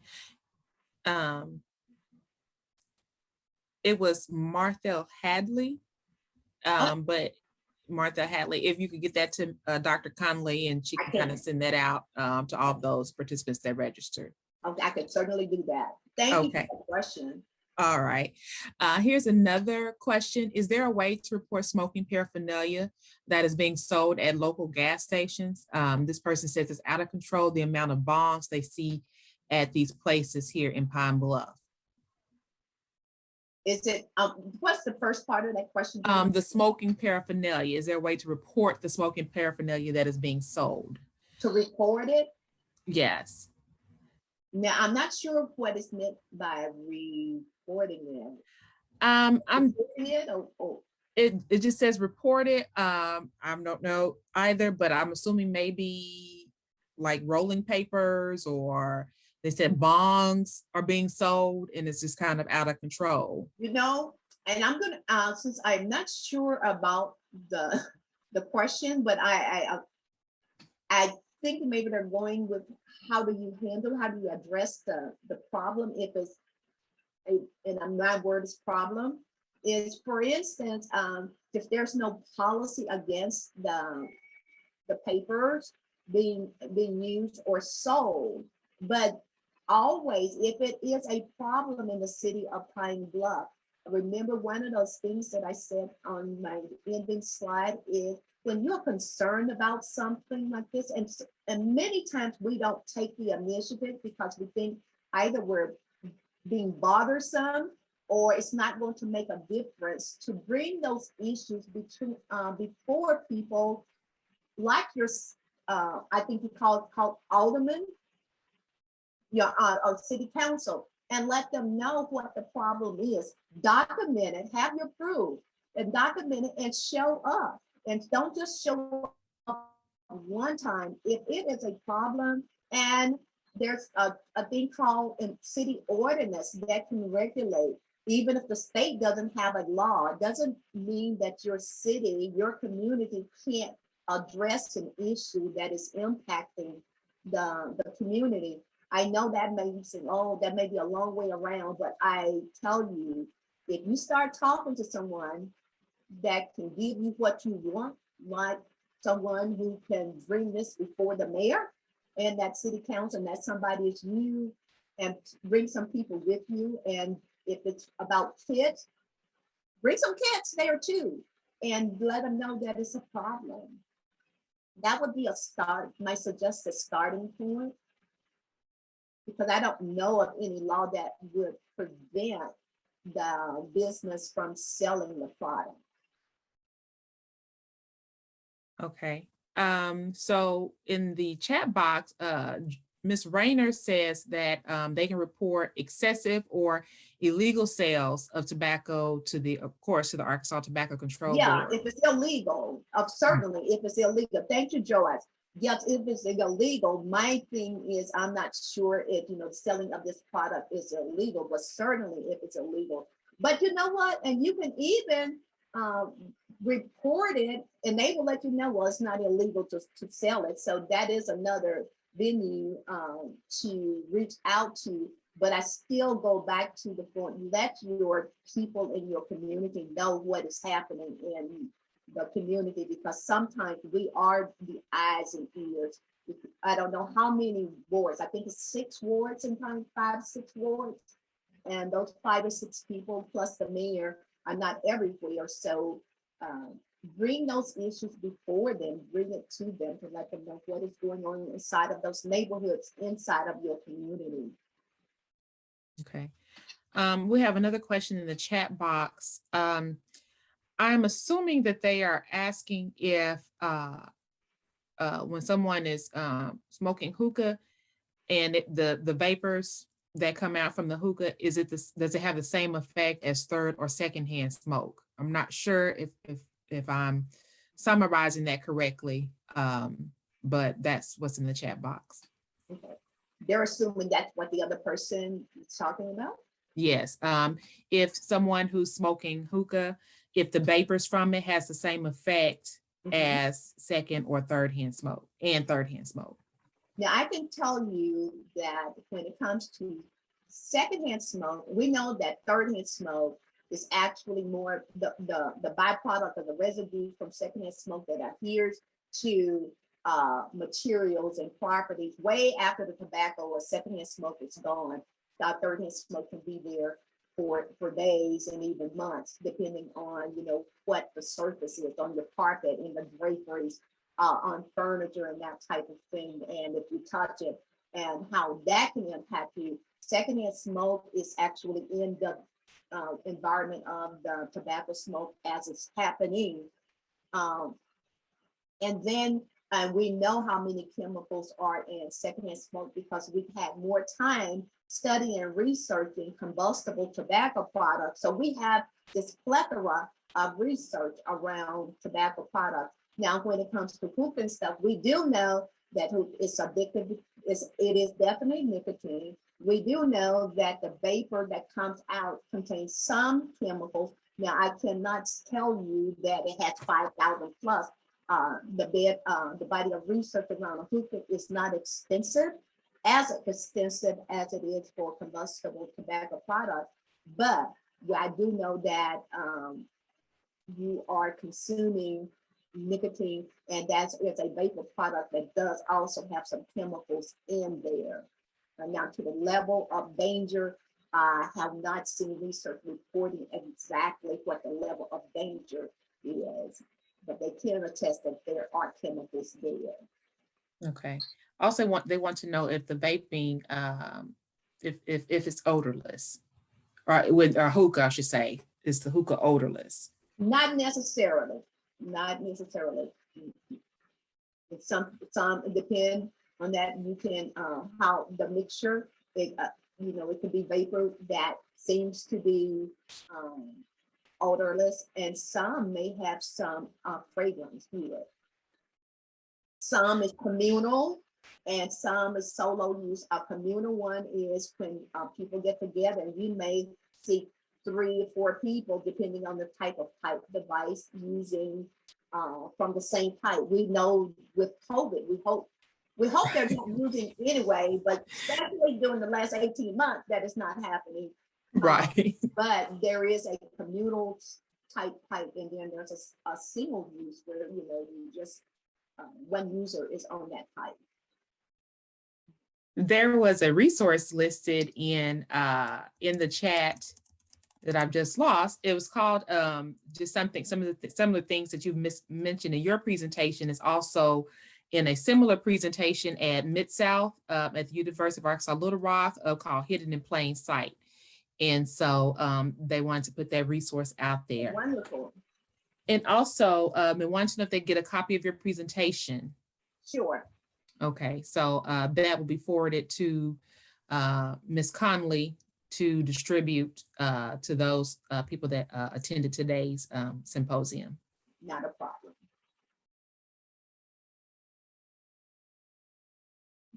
Any other questions? I don't see any additional questions at this time. So at this point, I'd like to say thank you. Great information. Everyone is sending your praises in the chat. Great information. They appreciate you so much for sharing this information on today. And with that, I am going to turn it over to Dr. Conley for the speaker evaluation survey. Hi, everybody. First of all, thank you to the 2 speakers we've had thus far, Dr. Brooks, Ms. Donald. Thank you so much. You guys were absolutely awesome. Thank you to the attendees for all of the questions and for your interest in the topics that were presented. We appreciate you. We are going to take this time to have our first survey. I'm going to open the poll. It's only 6 questions, and I would like for you guys to answer those questions about our presenters. But I also want to take a moment to acknowledge another winner. So we have another gift card to give away, and I'm going to give this gift card to the first person to enter the chat today, and that was Miss Sonia Lockett. So thank you so much. This gift card is a $25 gift card to Hibbett. And again, I think it's Hibbett Sports. And again, thank you to Ambassador for Christ for sponsoring our door prizes today. We appreciate you as well. And I did put in the chat, if someone is courageous, if you're courageous enough, the person that put in the question about pregnant women and marijuana, if you would direct message me to let me know that it was you, I would really appreciate it. I'd like to know your name if possible. But congratulations to Miss Lockett. She's another person that continues to support Future Builders in all of our efforts, and we appreciate you very much. At this time, I'm going to open the poll.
I'm going to allow a few more minutes for the survey.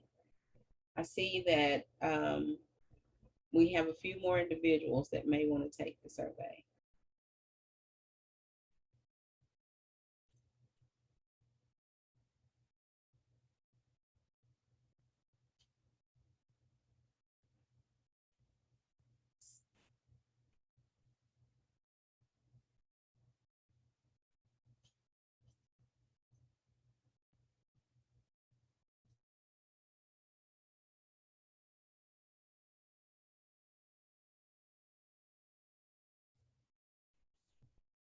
While we are working on that survey, I wanted to give out another door prize. I wanted to give out two during this session. Somebody almost missed their money, but they spoke up. Thank you so much, Quasi, for being the first person to ask the question in our Q&A session. You are the winner of our next door prize, which is a $25 gift card to Nike. Yay! Celebrate. I hope people are celebrating our winners. It's so awesome. Thank you so much for participating, Quasi. Thank you for speaking up. I know that was an anonymous question, but I wanted to be sure to provide a gift for you being the first person to participate with our presenter this morning. Thank you so much and congratulations.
All right, everybody, I'm going to go ahead and end the poll at this time. We'll have a little bit of a break.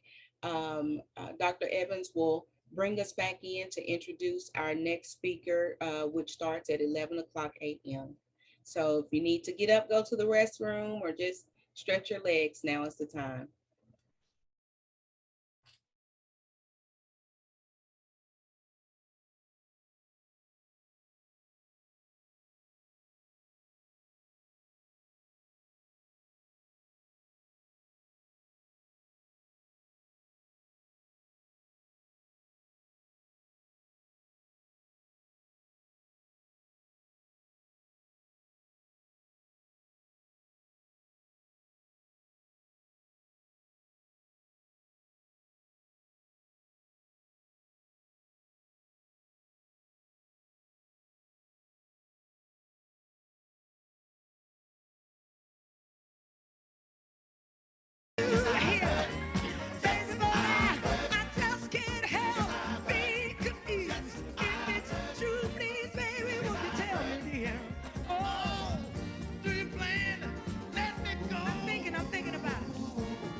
I hope everyone was able to take a small break as we continue with the 17th Annual Arkansas HIV Tobacco Prevention and Awareness Symposium, Impact and Solutions.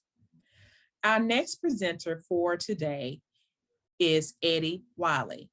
For 16 years, Eddie Wiley has worked across the Southern United States to combat HIV stigma and health disparities, particularly within communities of color. He has facilitated and received numerous trainings around health literacy, stigma reduction, cultural humility, and trauma-informed approaches. As a presenter at local and national conferences, Eddie has been able to speak of his experience as a person living with HIV, in addition to being an HIV service provider. Ladies and gentlemen, Eddie Wiley. Hello, everyone, and thank you all for having me today. I'm so excited to be bringing this presentation to you on HIV and stigma. So I entitled this presentation, Breaking the Barriers, Getting Rid of Stigma for World AIDS Day 2021. And a little bit about me, Eddie Wiley.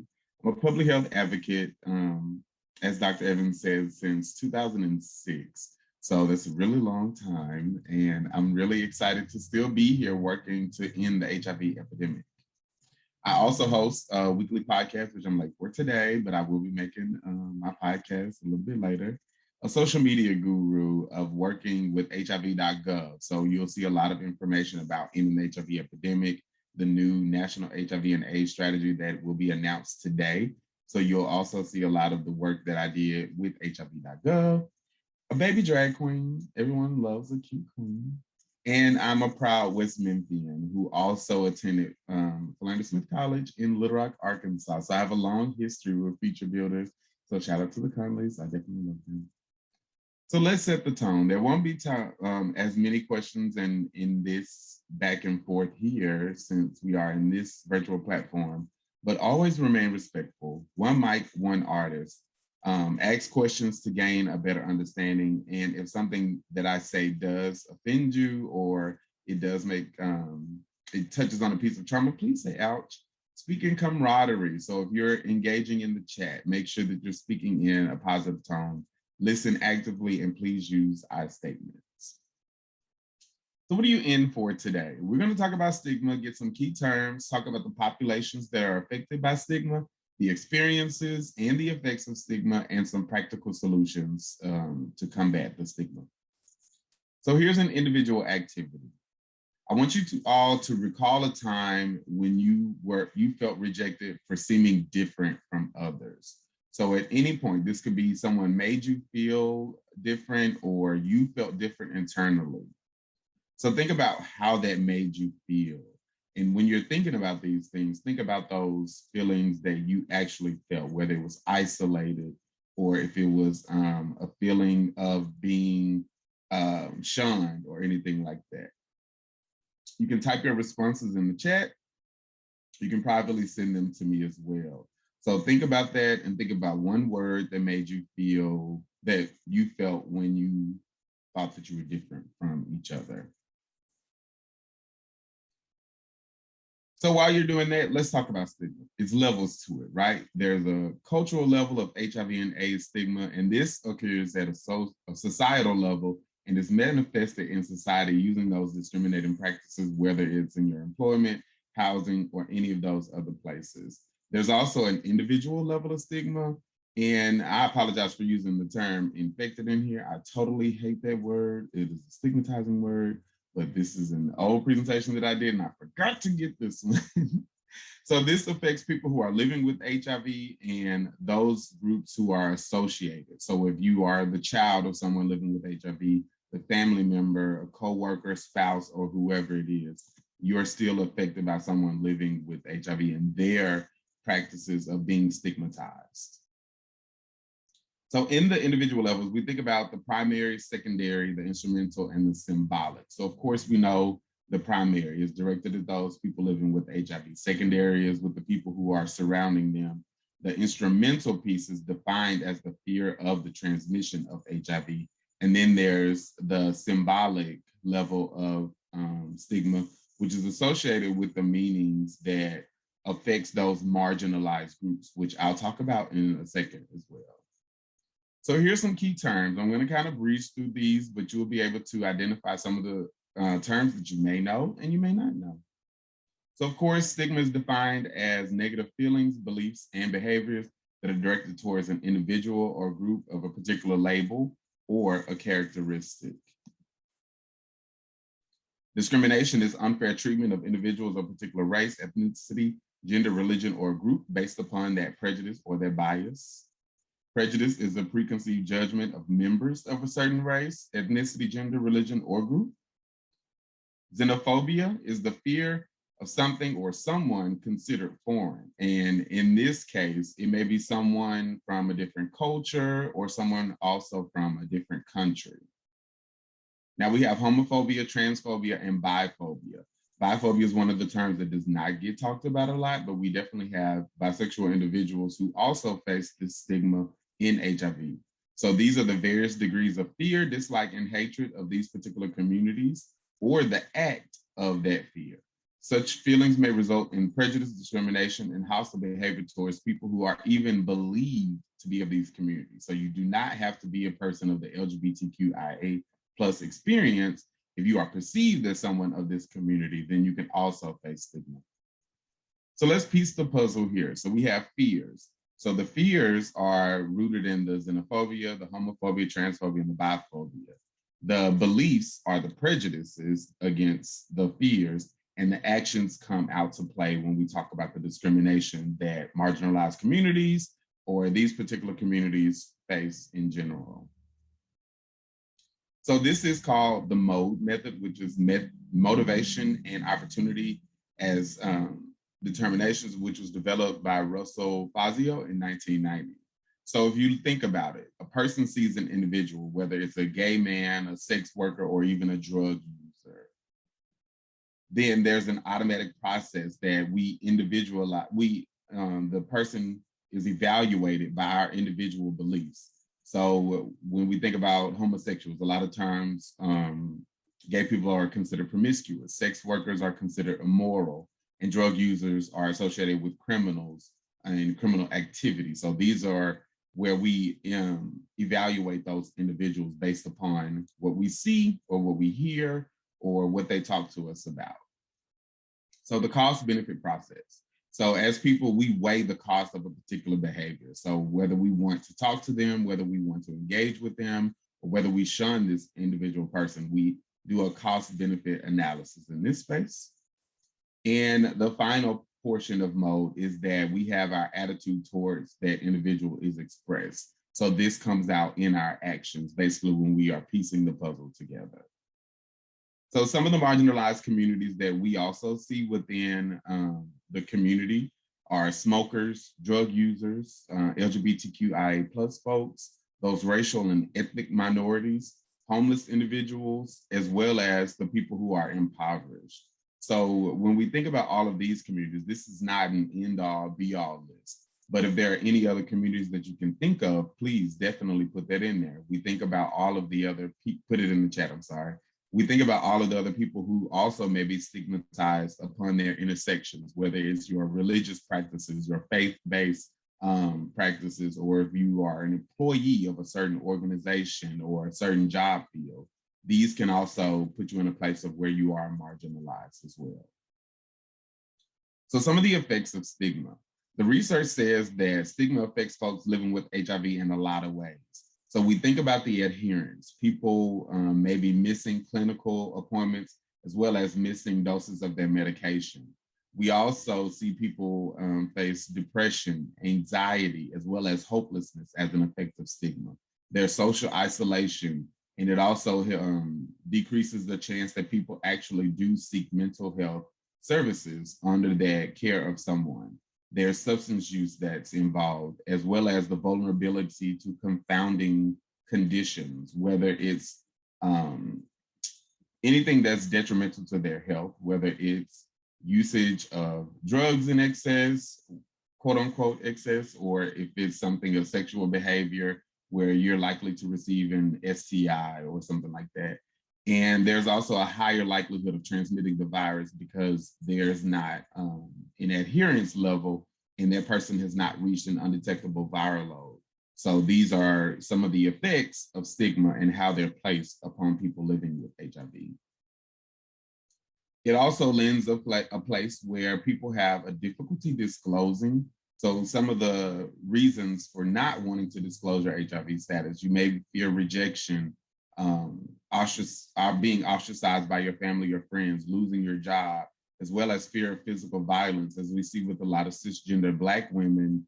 A lot of times they have partners who may be HIV negative, maybe HIV positive, and people use that against them to where it's almost like you'll never have anybody else who will love you like I love you because you are living with HIV, as well as the fear of being exposed. As we see, there's an exposed culture across the country where even in Arkansas, there was a Facebook group of where people were disclosing down low men or people talking about myths where they use like, oh, he has AIDS or he has the package or any of these things. So you don't want to be exposed if you're not a person who lives with HIV in the public eye. So these are some examples of HIV stigma. Knowing that stigma can take place anywhere. We think about the healthcare settings. We think about work. We think about the community.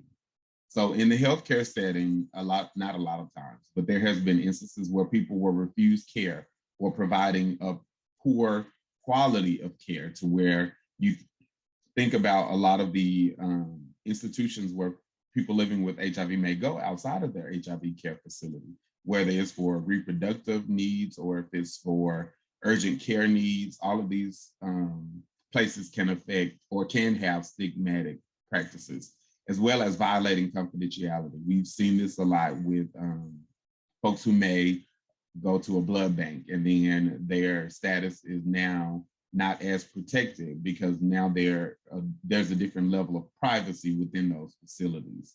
Also using infection control procedures where folks, if you see blood or if you see spit, then you only do that for people living with HIV, whether you do the gloves, the full hazmat suit. These are also could be stigmatizing practices, as well as judging the sexual practices. Like I said, whether we consider something excess sexually, we have to be very sex positive and thinking about folks may not see that as being excess, or if they're having sex with one partner, 3 partners, or how many other partners. We cannot have a judgmental attitude in that.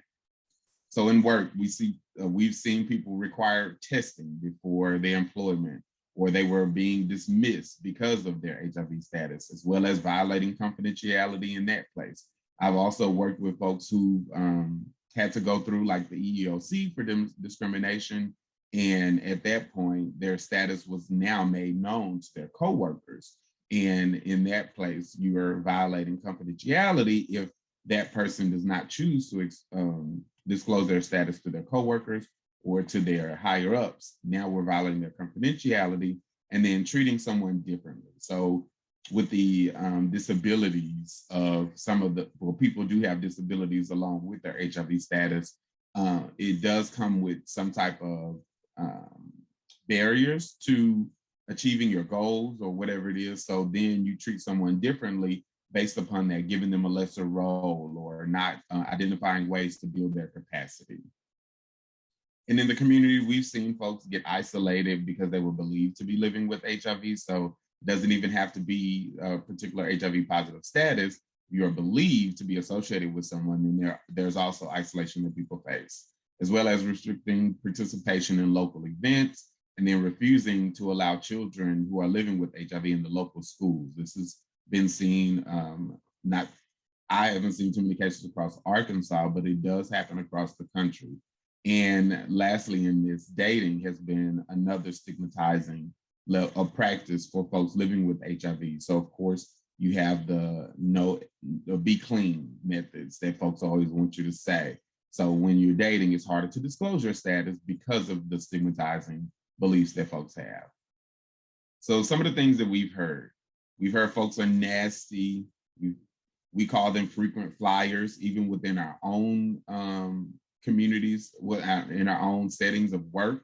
So this is another one that I hear all the time. This is a frequent flyer. He's come in for an STI treatment however often they're a frequent flyer. We also hear the term risky, which now we're using things like behaviorally vulnerable. So when we're thinking about risky, we don't think about we think about the word and not necessarily the practice of how we can be the most healthy in this thing. Deadly is another one that we've heard. Folks living with HIV believe that they may be damaged goods, or they've heard someone tell them they're damaged goods.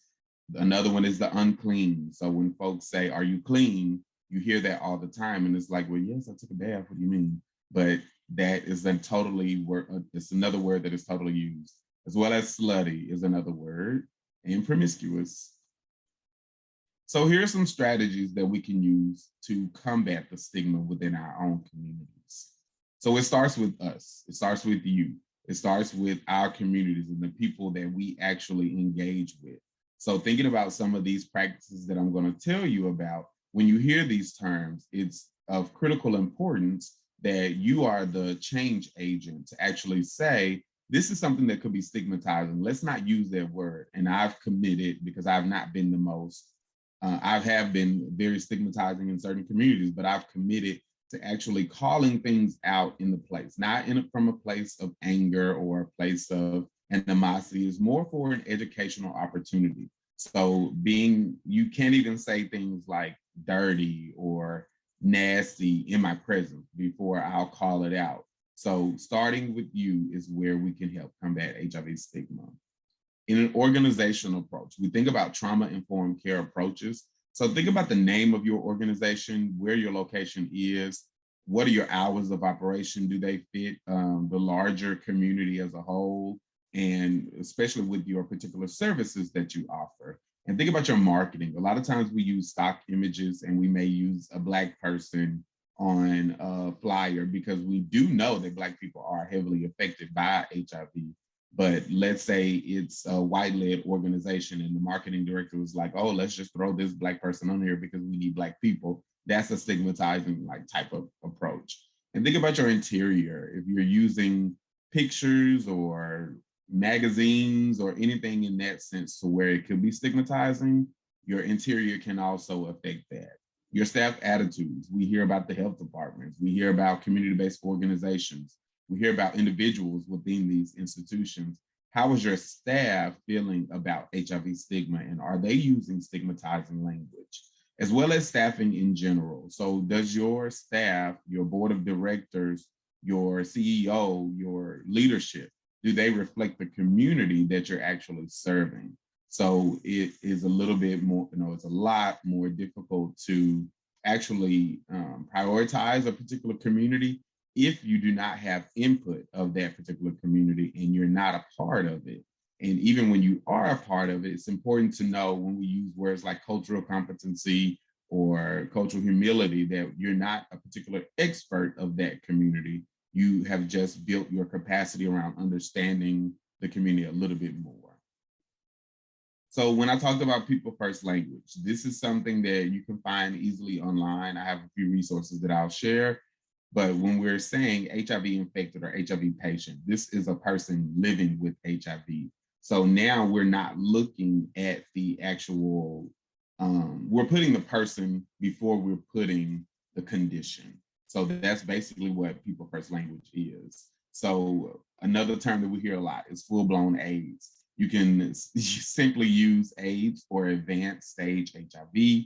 Infections is a word that is used a lot. The CDC, HRSA, HHS, a lot of these people still use infected or infections. So when you're saying like 0 new infections, try to say 0 new transmissions. And so in that place, if you're saying a person is infected with HIV, what do you think about when you hear of infection? You think nasty or gross or all of these things. So now the better word to use is transmission.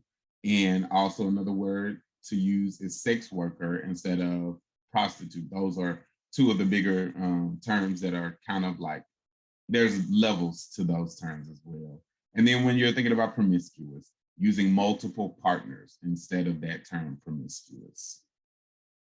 So where can you find this people first language? I know that list was a little bit longer than what I went over, but you can simply Google search people first language HIV, You'll find the Well Project talks about it with Positive Women's Network as well.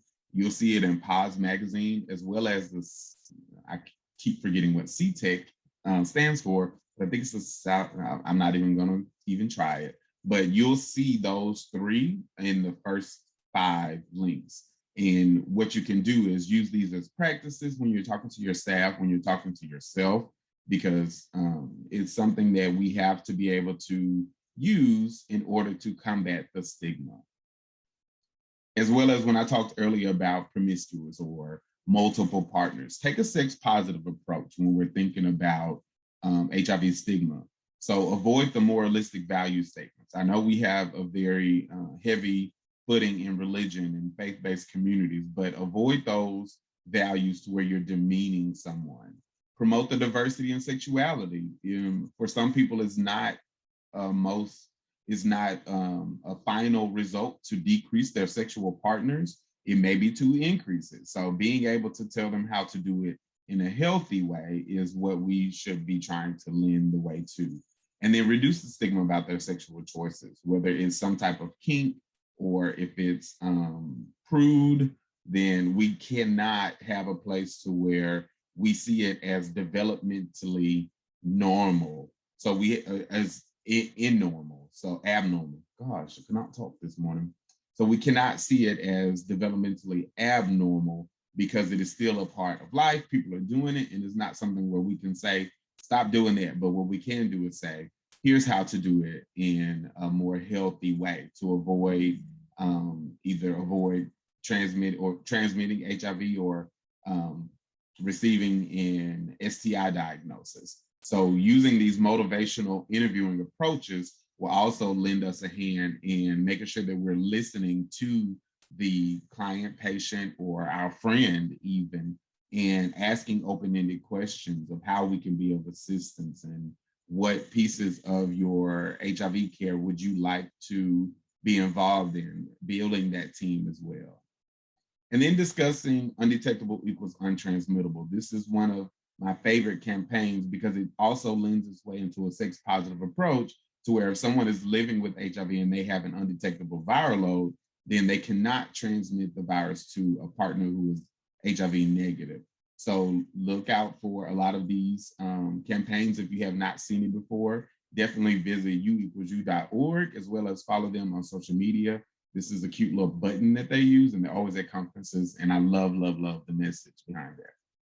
As well as encourage positive affirmations. So when you're talking to people and they may be having a downtime, or even if they're not having a downtime, if they come in with whatever it is that they're coming into, you can help them with these affirmations like, I'm living with HIV and I am lovable.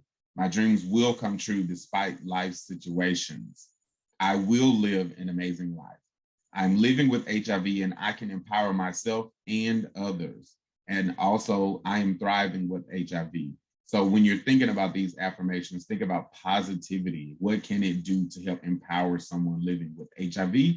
And especially if they're facing stigma and they name that to you. So these are some techniques that you can use to help encourage that empowerment and encourage a healthy, long, thriving life.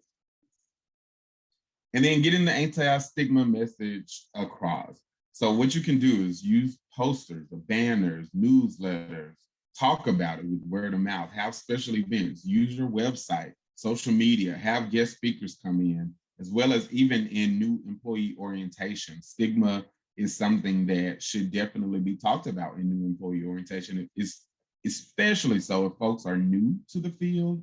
This is something that we have to talk about because you're new to the field, you may still be using stigmatizing language. And if you have that as a part of your new employee orientation, if you're working with people living with HIV, then that'll be of assistance to help with that feeling of safety, with that feeling of camaraderie. And of course, stamp out stigma. Move from generic SMART goals. Move from generic goals, move them into SMART goals that can actually be evaluated. And then move from strategies into action plans of how you can actively stamp out stigma. So some of the questions you can ask yourself: where do we want to be? How will we get there? What might get in the way? What obstacles exist? How can we evaluate our efforts? What tasks will be done and by whom? So these are some of the questions that you can use in your action planning steps in order to combat stigma. And at this point, I don't think I'm taking questions yet, but thank you for listening to my presentation today.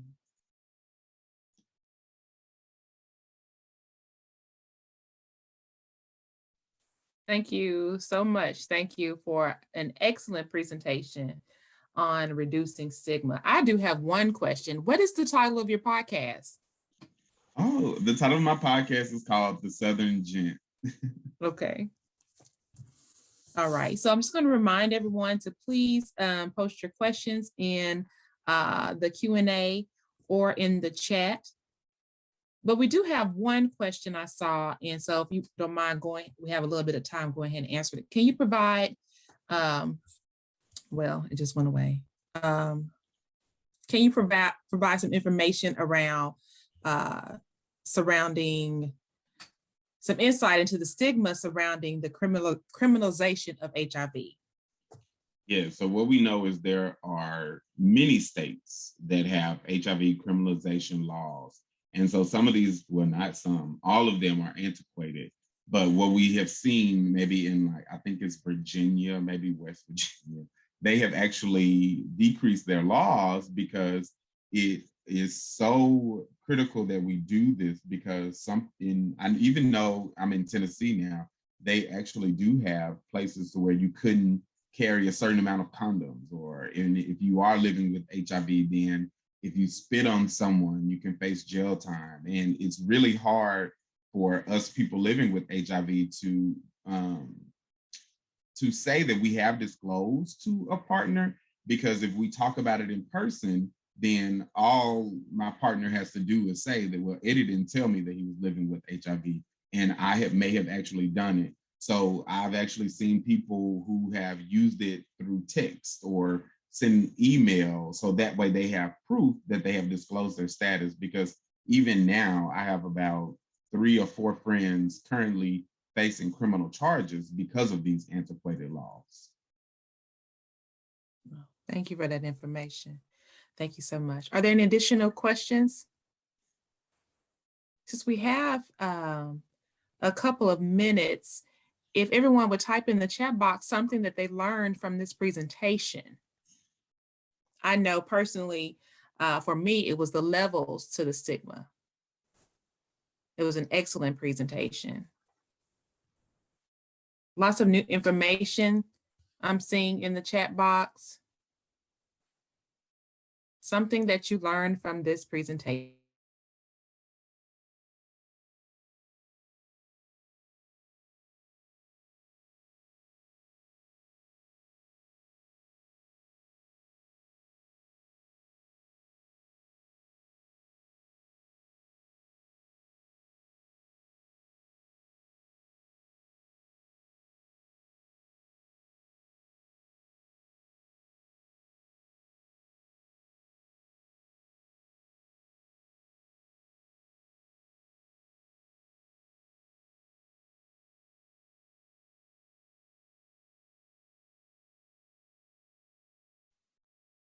Yes, the people first language. That's also, since tobacco is my field, that's also something that, we try to stress when we're discussing lung cancer. You need to use people first language.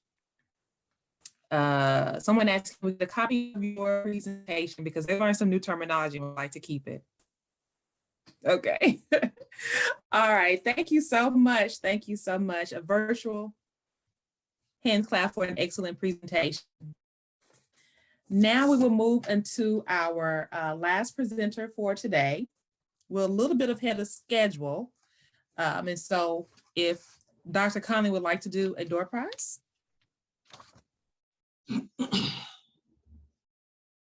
No problem at all. I do have another winner. This time I looked to see who was on that lived the furthest away from Arkansas, and it is, drum roll, Tempest Alexander. Yay! You have won a $25 Nike gift card. We really appreciate you getting on today, all the way from Arizona, and supporting Future Builders in our efforts to educate individuals about tobacco and HIV. Congratulations on winning your gift card today.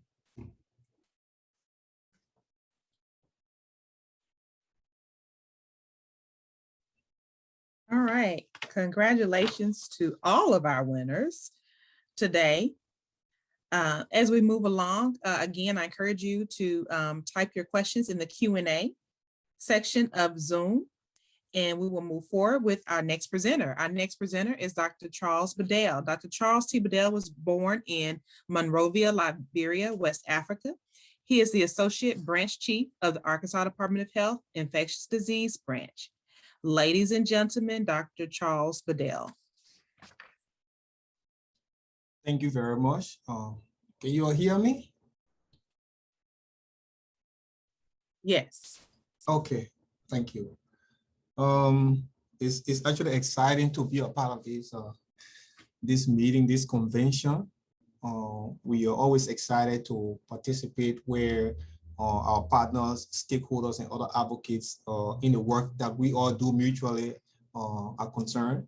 We believe, personally, I do believe that for those of you who are at what I consider to be the ground level, have a lot to contribute towards our efforts in ensuring that we have a holistic environment in which our folks live. The mission statement of the health department is to protect and improve the health and well-being of all Arkansans.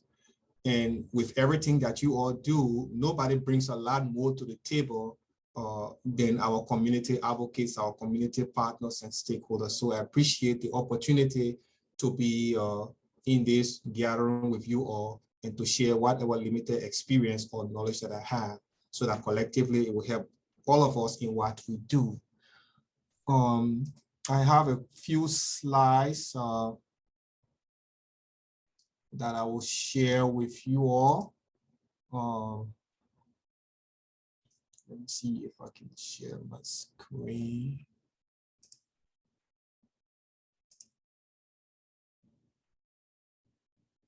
Share screen. Share. Okay.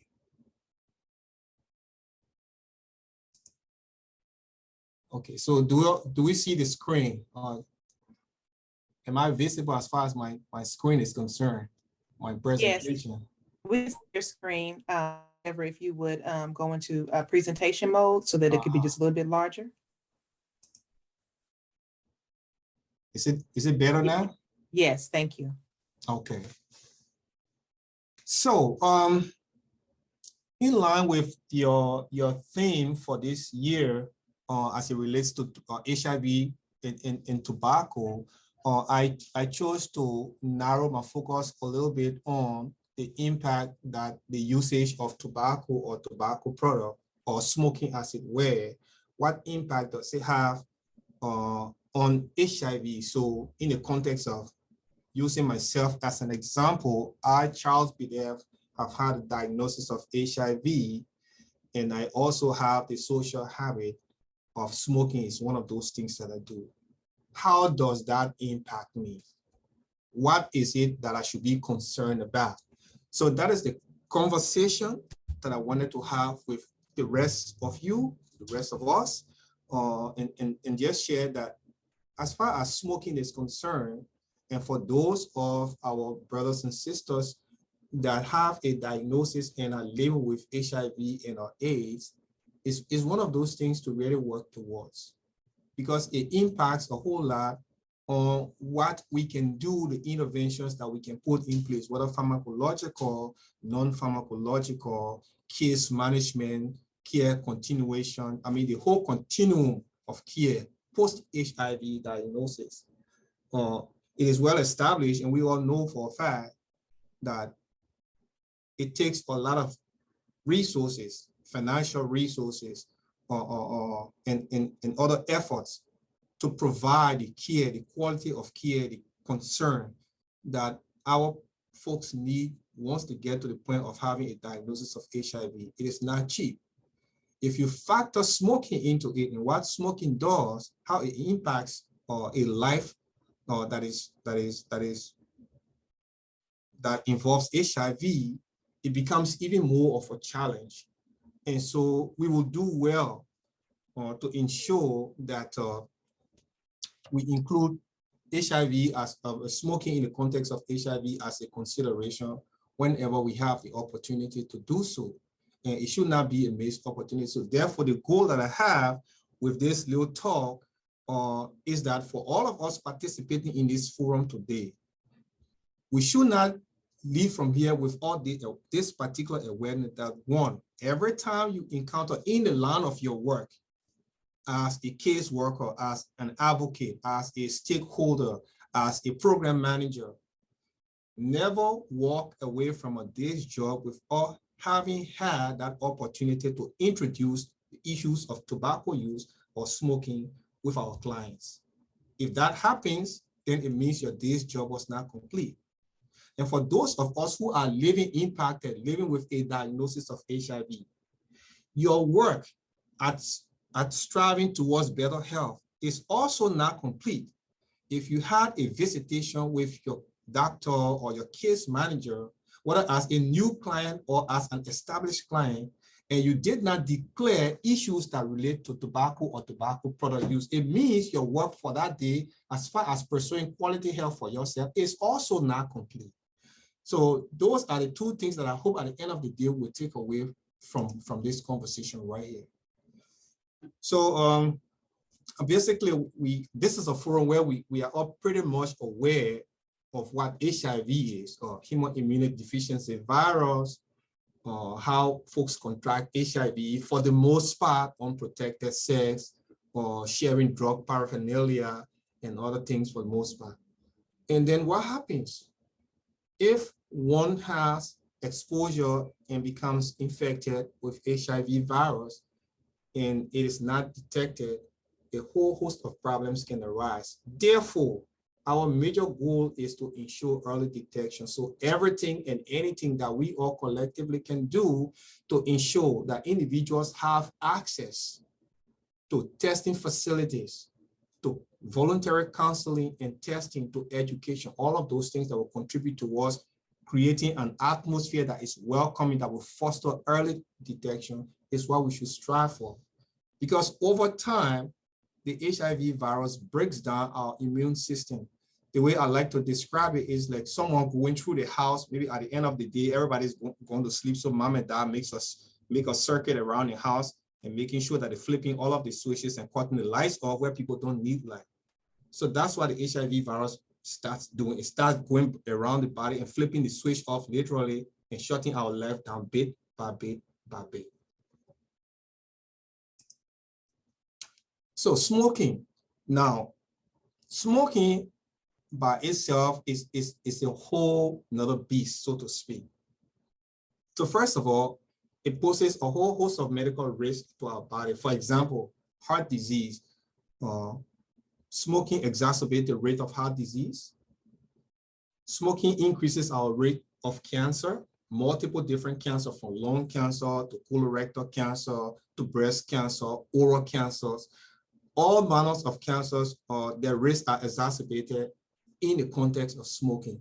Of course, we are aware of pneumonia or obstructive pulmonary diseases and all of these things. So smoking predisposes us to these challenges. And of course, now if you combine all of what smoking does with the challenges that an individual living with a diagnosis of HIV already face, then obviously we can see how our clients are going to be most severely impacted bringing these two things together.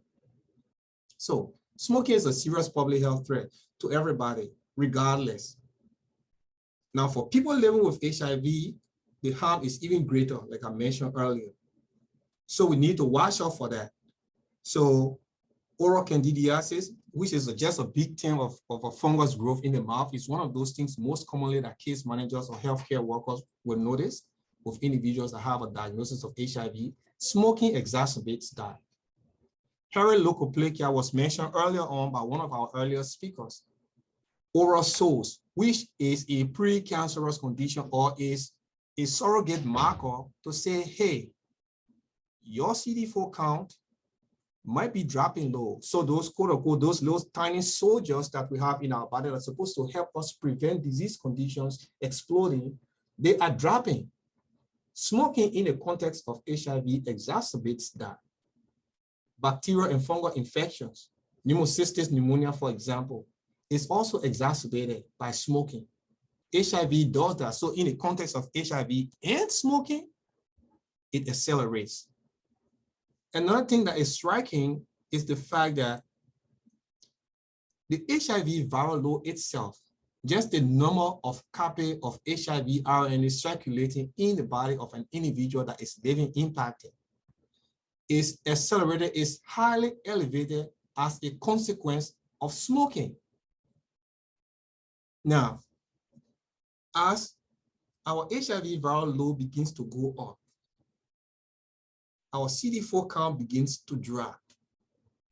And then we begin to progress from one stage 1 infection, stage 2, up to full-blown HIV or AIDS at stage 3. So in the absence of smoking, this situation potentially is going to happen with all the requisite care that an individual needs.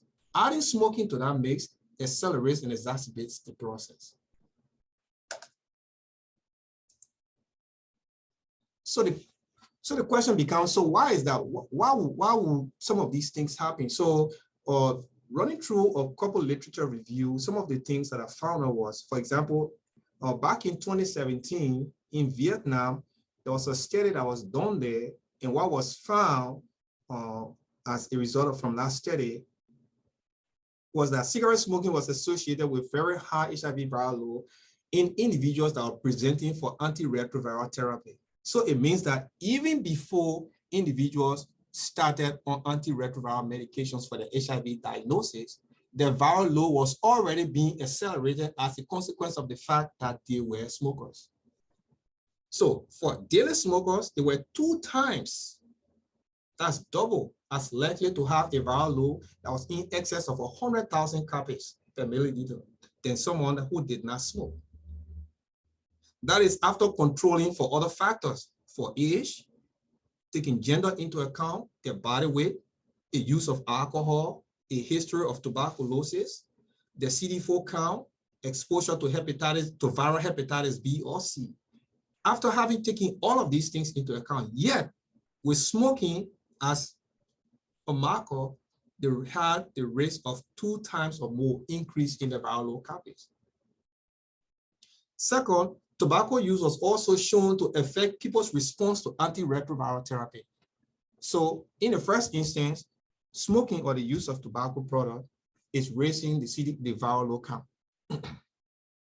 Then beginning on antiretroviral medication that is supposed to, assist an individual manage our viral load, tobacco use or smoking is defeating that purpose. So it means that the virus is coming, this smoking is coming at us from 2 different directions. 1, increasing the viral load, and 2, counteracting the effect that medications to suppress the viral load is supposed to have. So this fellow Miguel and Babono, one of the things that they found was that a 40% attenuation in the immune and virologic response to antiretroviral. What does that mean in simple language? It means that the significant medical or pharmacological benefit that an individual with a diagnosis of HIV and is on medication is supposed to have is being erased away by 40%. Now that is a huge number. That is something of consequence that we need to be aware of, because it is challenging taking your medications every day already, only to realize later on that almost 50% of the strength or half of the strength of the medication is being erased simply because of the fact that the individual is also a smoker. Not only that, another striking thing was virologic rebound. So you quit smoking or in the process of quitting smoking, and then your viral load, instead of remaining suppressed, instead of remaining virally suppressed, the viral load count shoots back up So increasing viral load above 100,000, suppressing the medical effect of antiretroviral medication, and then causing a virologic rebound. Those are serious things. See, so then, like I said, the sad part of all of this is that cigarette smoking at the end of the day, with all of the hard work that you do, come in the morning, energized to see your client, work in the field, counsel them, help them find access to care, medical care, dental care, whatever, only to realize that because they have smoking as a part of something that they do, and they may not be aware, but all of those efforts that we're making is being defeated. That is sad. And it doesn't really have to be that way. So sick days. An individual with a diagnosis of HIV is vulnerable, but most likely may have many days that they may be sick, either because the medication is not working the way it's supposed to, there's viral resistance, they may not be having the requisite wraparound services or support that they need to complement the medications that they are on. And so all of those things can lead to a number of sick days. But one of our speakers spoke about mental health, the mental health interaction as well. All of those things may contribute. So having many sick days, being too sick to go to work, loss of income as a consequence of that, struggling with COPD, struggling with cardiovascular diseases or stroke, exposure to cancer of the head or neck, cervical, anal cancers, likely to experience loss of income, becoming homeless, early death. All of these things are impact that smoking exacerbates in the context of an individual that's living with HIV. So what can we do about it? What is the solution? Well, people usually refer to as the low-hanging fruit. The most common thing that we can work towards is quitting. One of our earlier speakers today talked about had a very important, very exhaustive educational expose on the issue of tobacco in Arkansas. Now, so helping individuals to quit smoking, especially our clients, our patients that have HIV that we're working with, getting them to that place to quit smoking is the best, is the most important thing that we can strive towards. And the earlier we can do that, the better it is. Because remember, as we mentioned or not too long ago, there is a risk of smoking impacting the effectiveness of the medications that we are providing these clients. And those medications are not cheap. Not only that, there's the risk for their viral load to go right back up, even in the context of them on medication because of smoking. So getting them to quit is one of those things that we need to target the most. So the benefit that derives from that is there is an improvement in their quality of life. So all those number of sick days for which people would not be able to go to work, can attend to basic daily activities, some of those things are expected to improve. Fewer HIV-related symptoms and reduced risk of developing diseases. We talk about COPD. We talk about hairy leukoplakia. We talk about exposure to conditions that will exacerbate the onset of neoplasms or cancers. Reduces the risk for adverse outcomes. For example, the heart attacks, the lung diseases, and things like that. Secondhand smoking is also a part of this. And as I made reference earlier to one of our speakers, secondhand smoking is not to be taken lightly. It also impacts individuals that have a diagnosis and are living with HIV and AIDS as well. So it's not just the client himself or herself smoking, it is also them being exposed to an environment that is tainted by cigarette smoke. So the more we can keep our environments free of smoke, the better it is for our compatriots that have a diagnosis and are living with HIV and AIDS. So here at the health department, one of the programs that we have in the infectious disease branch is the Ryan White HIV/AIDS program Part B and AIDS Drugs Assistance Program component, or Ryan White Part B and ADA. So what is Ryan White Part B? For those that may not be aware of what the Ryan White program is a federal program that is funded through the U.S. Department of Health and Human Services, especially its Health Resources and Services Administration arm, or HRSA. So HRSA provides annual funding to states and territories all across the United States to ensure that individuals living with HIV who are uninsured or underinsured will have access to the kind of quality care and medication and other wraparound services that they need after diagnosis. And as the state of Arkansas, we are the recipient for the Ryan White Part B grant, and we administer it through the health department on behalf of the state. With this grant, we are able to ensure that clients who are at or below 500% of the federal poverty level, or who are uninsured, or who may have insurance, but that insurance may not cover the full spectrum of the care that they need in order to remain important and vital in our society, we have access to those care. So with Ryan White funding, we ensure that clients are eligible based on income, based on residency within our state, and of course, based on the diagnosis of HIV, can have access to see a doctor, to see a dentist, to see a behavioral health specialist, to have a hepatitis C care and treatment, laboratory services, and other wraparound case management. So one of the things that we have introduced over the past 2 years, it has been fairly recent, I think since 2016, 2017, is to introduce screening for all clients on the Ryan White program. So as you can see on this little schematic that I put together right here, first of all, we screen all clients for smoking. So if a person does not smoke, that is well and good. I'll stop over there. If a person smokes or declares a history of smoking, then they take another path. So first of all, how many packs a day is this person smoking? And have they ever considered quitting smoking? So on the issue of considering quitting smoking, they are categorized. Well, not yet consider quitting smoking. That person is a candidate for counseling, because it is important that we begin to have that conversation, like I mentioned earlier, to have that conversation that there is a need here because of all of the things that smoking in the context of HIV could do. On the other hand, if they have considered quitting smoking, which is like a mental exercise, now we develop a care plan.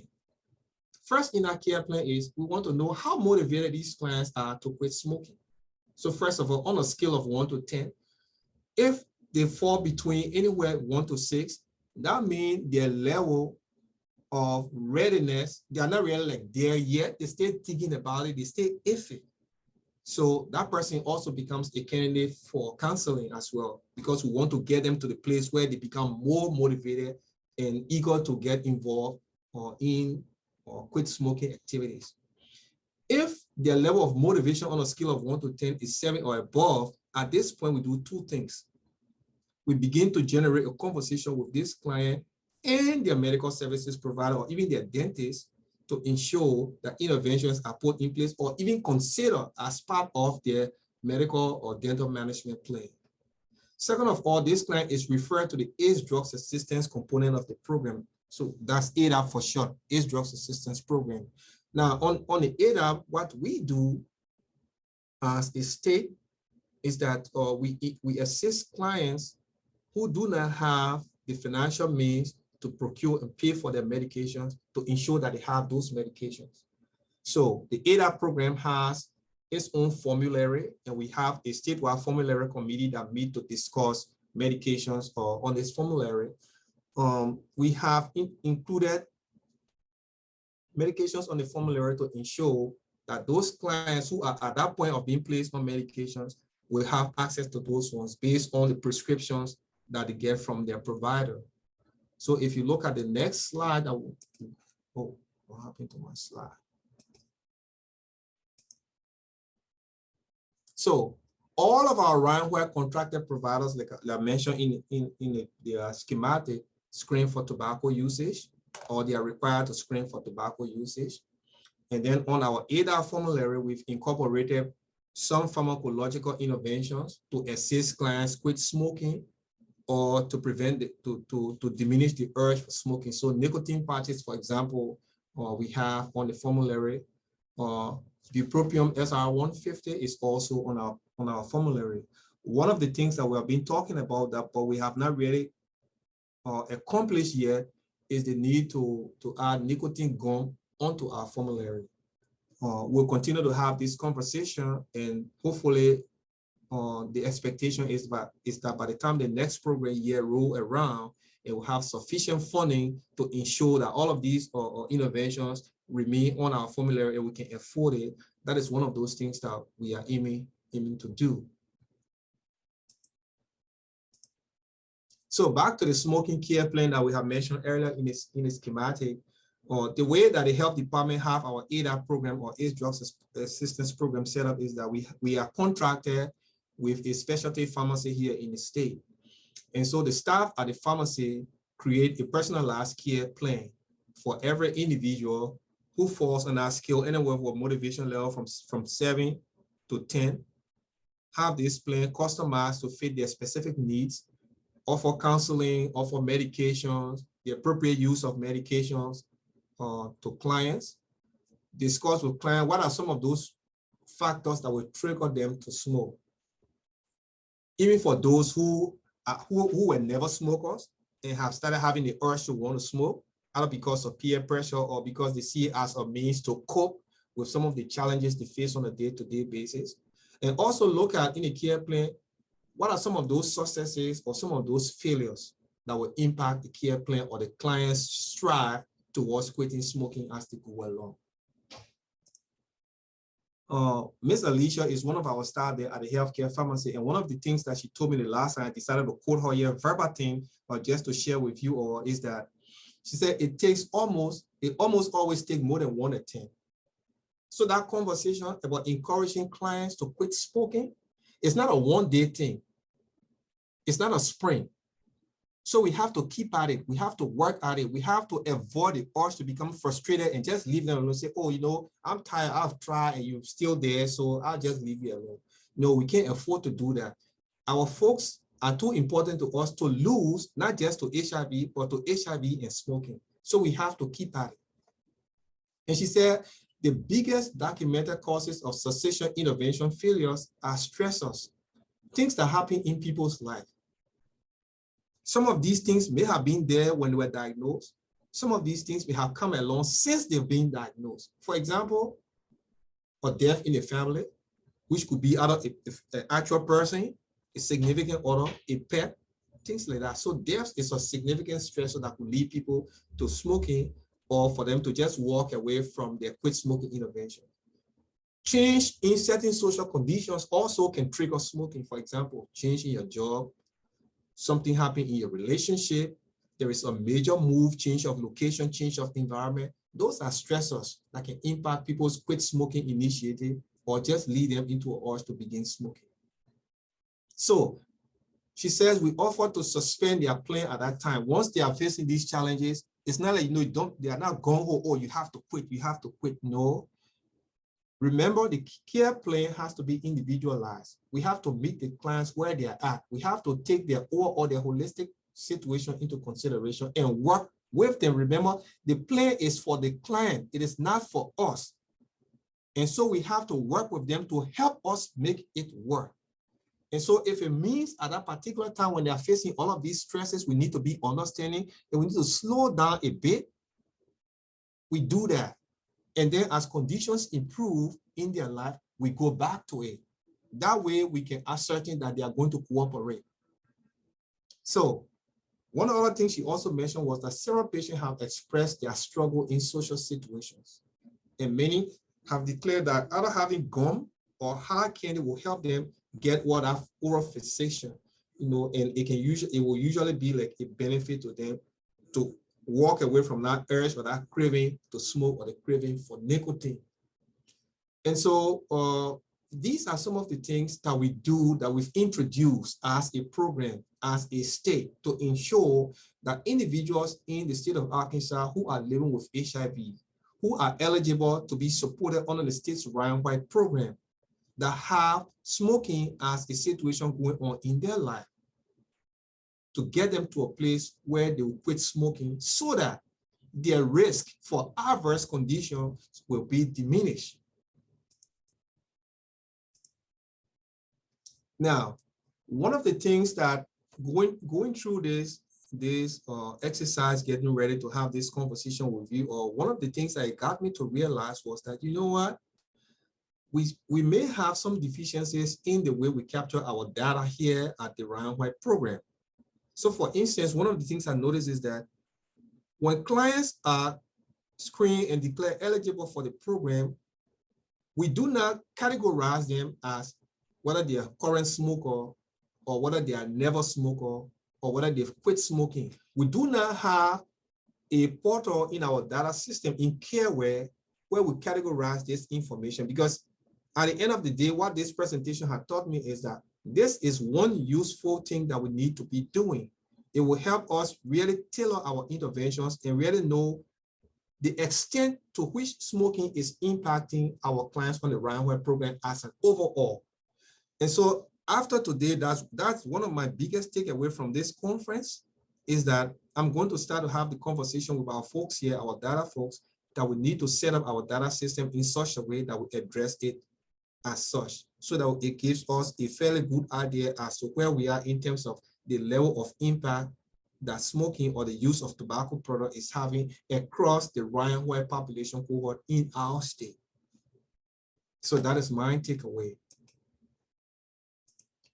So basically that was like my last slide, and these are reference sources that I consulted to put this little talk together. Of course, I'll make sure to send this or these slides over to Dr. Conley to share with individuals that are interested in this pep talk. And these are my contacts right here.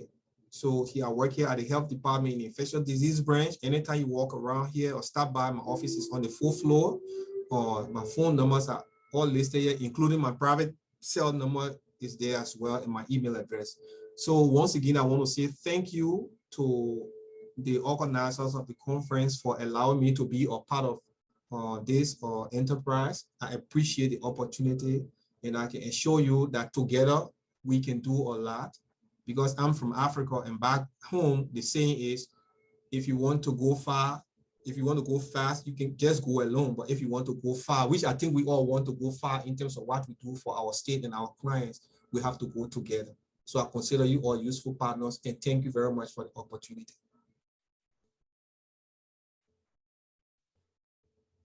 Thank you so much, Dr. Patel. Thank you.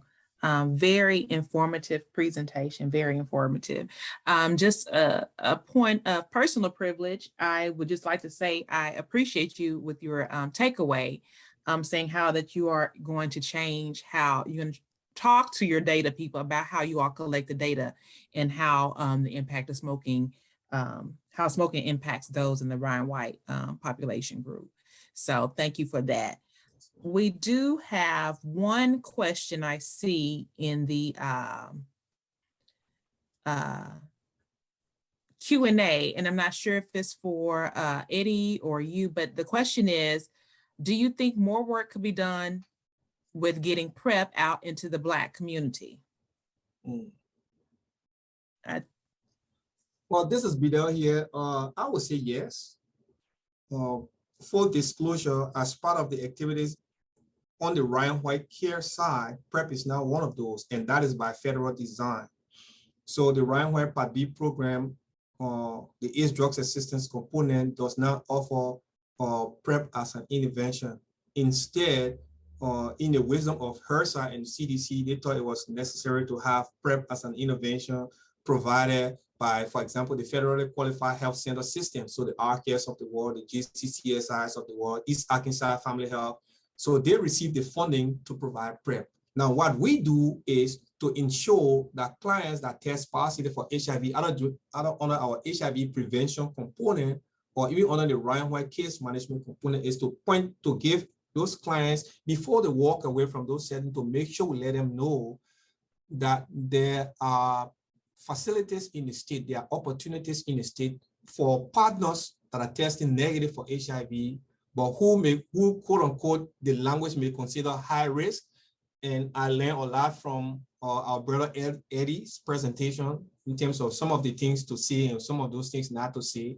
But we do make those opportunities available to them, make them aware, educate them that those facilities exist for them to be able to tap into. We also do referrals as well for PrEP. So as far as the health department is concerned, that's the extent to which we go. All right, thank you.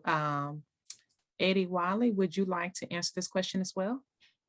Yeah, sure. So yes, we definitely need to see more of an impact on the Black community when it comes down to not only PrEP, but also PEP, which is post-exposure prophylaxis. So what we've seen is, what I've heard mostly is that PrEP has, of course, always been marketed to certain demographics, but it's a little bit harder for us to be able to utilize these PrEP strategies with, of course, like we said, cisgender women or even straight or heterosexual men. So it's a little bit difficult to navigate those conversations because of the stigma, because if you think about it, you have someone who is taking PrEP, they may not be able to take their PrEP bottle home because the first thing somebody's going to see when they Google Truvada or Descovy is HIV. So we have to be able to use that innovation in order to get more people on PrEP, to get more people knowledgeable of PrEP, and to get more people willing to talk about it. And so what my goal is to do is to really have some marketing specifically to Shelby County and even over here in West Memphis. So the goal is to really have PrEP users who are cisgender women, who are heterosexual men, or whatever your demographic is, just to show that there is a diversity of people who take PrEP, especially within the Black community, and that there is a need for you to be able to say that I'm interested in PrEP, and as well as engaging with our providers, because we've seen a lot of providers talk about PrEP, but are hesitant to prescribe. So I think it's taken another multi-level approach to get Black people on PrEP that are not just a part of the LGBTQIA+ communities. All right, thank you. Eddie, this question is for you. What word should we use instead of infected? So you could just say a person living with HIV. So then that's one word that you can use instead of saying an HIV infected person. Or even when we're saying 0 new infections, you can say 0 new transmissions or 0 new diagnoses. These are some of the terms that you can use instead of using infection. Now, it's harder for us to be able to combat like the CDC when they use it, because they use it so freely, but it's up to us to always make space for the knowledge to be able to say, use people first language. Mm-hmm. Thank you. This question is to either one of our presenters. Why are providers hesitant? Hesitant in terms of, can you give a little bit more context? That's just the question. I'm not sure what the it may be to PrEP, to prescribe. Maybe, yeah, maybe. So what we've seen is a lot of times you have to be able to be a prescriber, of course. So there are some stipulations of your prescribing status, which is one thing, as well as being able to manage those PrEP clients over time. So of course, with PrEP, there's labs that have to take place. There's also some type of level of, if that person is not fully invested in their PrEP lifestyle per se, then there's sometimes you may have to have a case manager who follows up with the person, and people have PrEP holidays. So at that point now you don't know how to find that client, especially for people who aren't in a federally qualified health center or community health center. The private doctors are definitely hesitant, and even within some of those, I was about to say their name, some of those organizations have their religious aspects, or they may have Christ or Methodist or whatever it is in their name. You may see it as, they may see it as something that is not a piece of what they want to be a part of because of that stigma around it. Yes, I agree with almost everything that you said. Those are contributing factors. Of course, cost is the factor. The question of who's going to pay for it arises a lot of times. And of course, a lot of the providers, the private providers out there, they are looking at the compensation, the bottom line, things like that. So they take that into consideration. And another thing is that there has to be follow-up on clients that are on PrEP. You have to follow up with them to ensure where they are at, whether they are still candidates for PrEP or whether they have crossed a certain threshold. They have for one reason or the other, there has been treatment failure due to a whole host of reasons. And this person does not have a diagnosis of HIV and AIDS. And so it becomes there becomes a need to adjust accordingly in the treatment. Those are some of the concerns. Of course, stigma is a big thing. It could be philosophically induced or religiously induced stigma. Or some people may say, well, it may be fostering promiscuity, you know, those kinds of ways of thinking. I don't want to be a part of it. I'm not going to do that. I mean, they are providers and they are providers. People are here and there. And sometimes we don't necessarily have control over some of the way people think. But believe me, there are some of our folks out there that still think that way and we act that way. And so some of those conditions also impact that hesitancy. It could be educational as well. Some people may not be comfortable with the level of training that they have to be a PrEP provider or an infectious disease or interventionist period.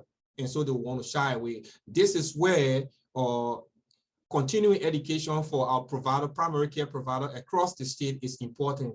And one of the entities we have in the state, or one of our federally qualified health centers here, ARCare, receives grant funding from HRSA as Arkansas State Educational Training Center for HIV. So for those providers who do not have the level of comfort in providing HIV care or PrEP care, they can be referred to ARCare. Dr. Mo, Dr. Dan Mo and his team who are ARCare is one of those things that they do. They will come over and they will train your staff. They have this series of meeting, continuing educational events to provide the training that is needed to build people's capacity to serve our compatriots or who are living infected the way that they need to be. And even those people who do not have the diagnosis of HIV but have to benefit from partner services, they provide that training to providers as well to alleviate that some of that hesitancy, especially where it involves education or training.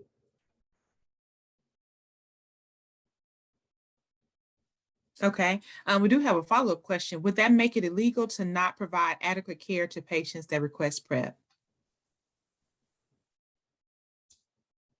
Well, I don't know where the legal lines are going to be drawn.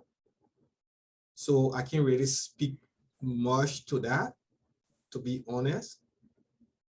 I don't want to say something that will be flat out wrong. Right. It's leading, so I can't really say anything to that, to be honest. I'm sorry. That's okay. I think we lost Mr. Wiley. We do have a question. Are there any stats for HIV in Arkansas, and possibly tell them where to find those statistics? Oh yes, actually there are HIV statistics here at the health department. We have an epidemiology branch that is attached to the infectious disease branch. We also have HIV surveillance as one of the program areas here within the infectious disease branch. Ms. Erie Morris is our HIV surveillance program manager. And of course, on the Arkansas website, we have the most current epidemiology information for HIV in the state of Arkansas has just been released. That is for 2019. 2020 data is not out yet. It is still being cleaned and vetted. Of course, it has to be cleaned, vetted, and approved by the agency before it can be submitted to the feds and then put out for circulation. So usually it goes like a year behind. So the most current we have now is for 2019 on the HIV profile. So and it's public, so I can even share that with you, and then you can disseminate to the rest of the participants, because it's public knowledge now. Okay, all right, thank you. I think this is one last question, I believe. We'll see if we get any more, but they want your input on why individuals with HIV, why do they smoke, especially if it could negatively impact the medication benefits. Well, it's the $64 question, but I will just go back to, for example, Miss Alicia. One of the things that she said, if you can, can they still see my screen? No, we can't see your screen right Oh, now. I'm sorry. So let me see. See where we're talking about sharing the screen. Let me just go back to this. Okay, can you see it now? Yes. Okay, so I mentioned earlier on when I was talking off of the slides that Miss Alicia, who is our pharmacist there at the ADAP contracted pharmacy, one of the things that she mentioned was that there are certain stress. I mean, just the fact that an individual becomes diagnosed with HIV in the first instance for those that are newly diagnosed, it's still scary. There's still some fear factor, some anxiety, some apprehension around a diagnosis of HIV. And those apprehensions, those anxious moments, people can cope in so many different ways. And sometimes it might just be a coping mechanism. The first thing that occurs to you, I need to do something. I need to relieve my stress. I need to get away from what I consider as being a very terrible time right now. That can lead people into all forms of expression. Smoking could be one of the things that they do. So maybe this was a person who was already smoking before they even contracted HIV. So back then, you can say what it was that led them into smoking in the first place, because it was already a lifestyle thing before HIV came along. Or if there was somebody who was a never smoker or who had quit smoking, but now has HIV and suddenly has resumed smoking, it could be because some stressor has popped up again. Like we mentioned, maybe a significant life event, death in the family, death of a friend or spouse, change in environment, you lose your job, you move to a new setting, peer pressure. It's a whole host of things. I mean, we all do not handle stress the same way, trust me. Everybody got different ways. And so I think the conversation might not necessarily be, why did you start smoking? It might be important as a tracer, but the most important thing is, what can we do to help you stop? And how can we get you there? Even if you are not there yet to want to stop, how can we even get you to the point of begin to think about it, to want to quit?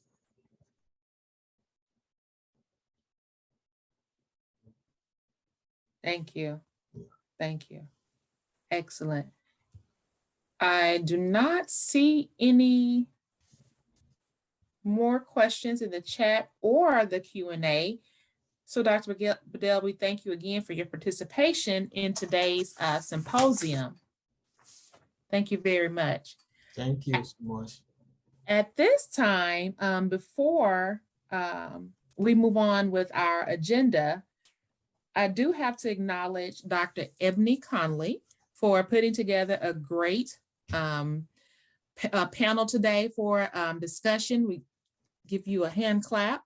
Thank you so much for putting this together, the 17th Annual Arkansas HIV Tobacco Prevention and Awareness Symposium. Very informative, all great speakers, and we thank you so much for the work that you are doing through Future Builders. Thank you very much. And also, I understand we had a false bingo.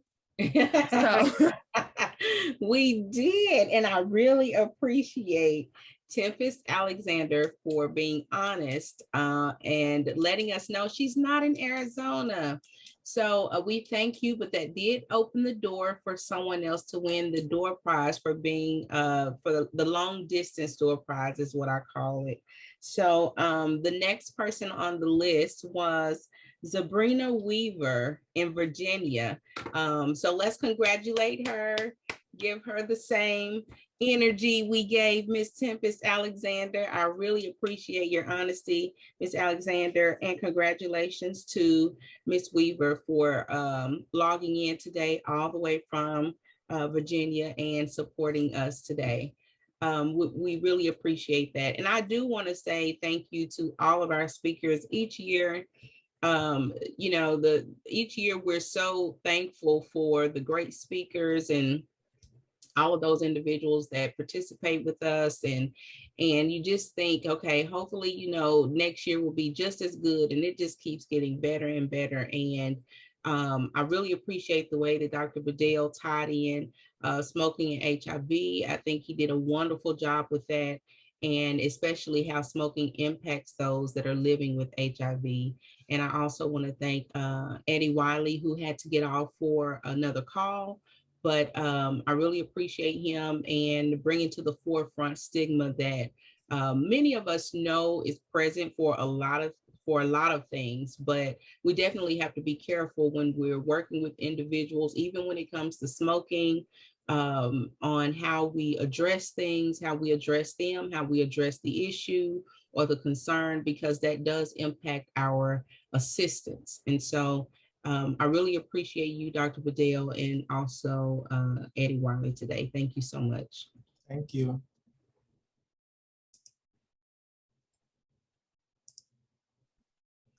Dr. Conley, they would like for you to remove the spotlight so they can see everyone that is still here and still speaking.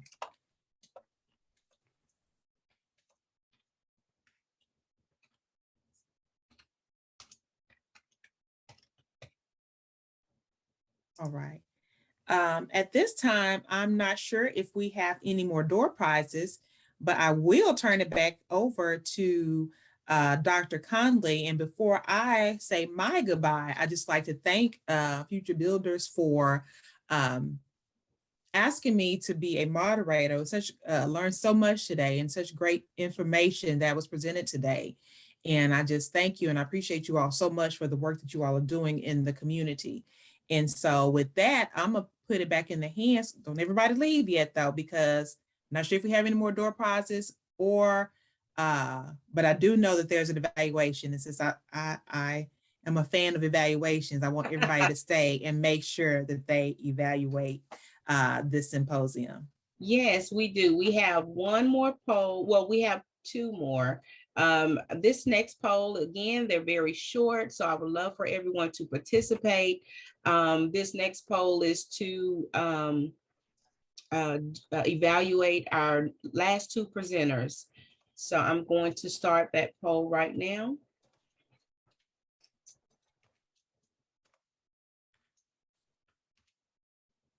You all should be able to see it on your screens at this time.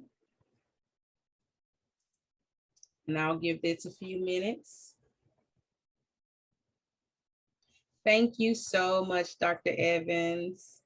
I sent Dr. Evans a private message and told her she's just going to become our permanent moderator. I like it. I don't know about anybody else, but she is amazing. She's an amazing person, and she does an amazing job. Thank you so much, Dr. Evans.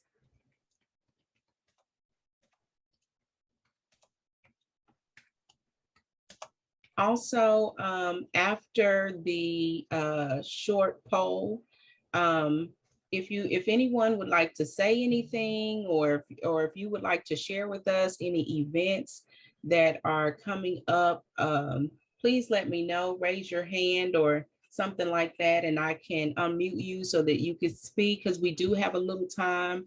And so if you or your organizations have any events, virtual or in person, please let me know. I know that, I'm not sure if Miss Catherine Donald is still on, but I know she's always doing amazing things at her organization.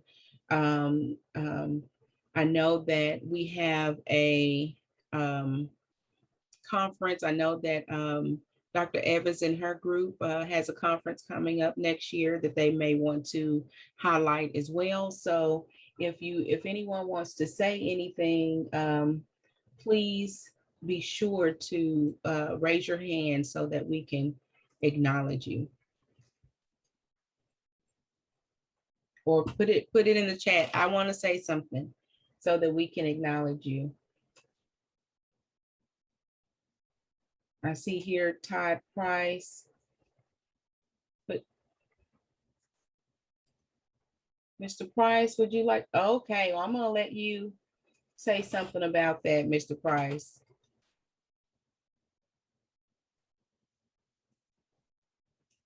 If you'd like to unmute. Hello, everyone. My name is Todd Price, and I work for CareLink, and we are having our annual fundraiser We missed it in November, but we're going to move it to February 26th. It's called Cupcakes for Goodness Sake, benefiting Meals on Wheels and other services we provide for people over 60.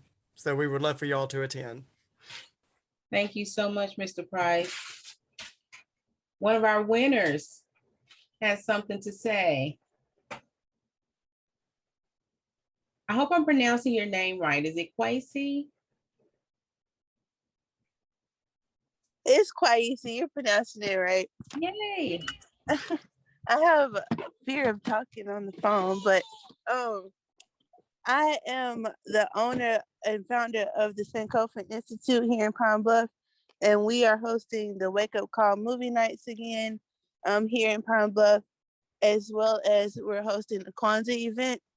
And in February, we are hosting a Coma Day, which is kind of like Kwanzaa, but for love, like Valentine's Day. It's an African-American holiday that's pretty much similar to Valentine's. And we were hoping to do STI, STD testing for couples during that time. And I would like to get connected with the health department to help out with that. But yeah, that's all. Okay, no, and you know what? If you guys would send me an email with the information you're sharing with the group, and when I send out the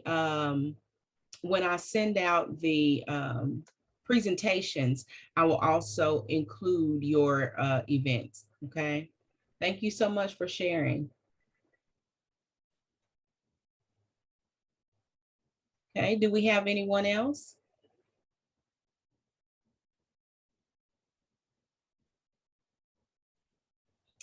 Okay. Ruthie Johnson had something to say. Okay. Let me get you, Miss Johnson. My bosses. Okay. I can just QRS.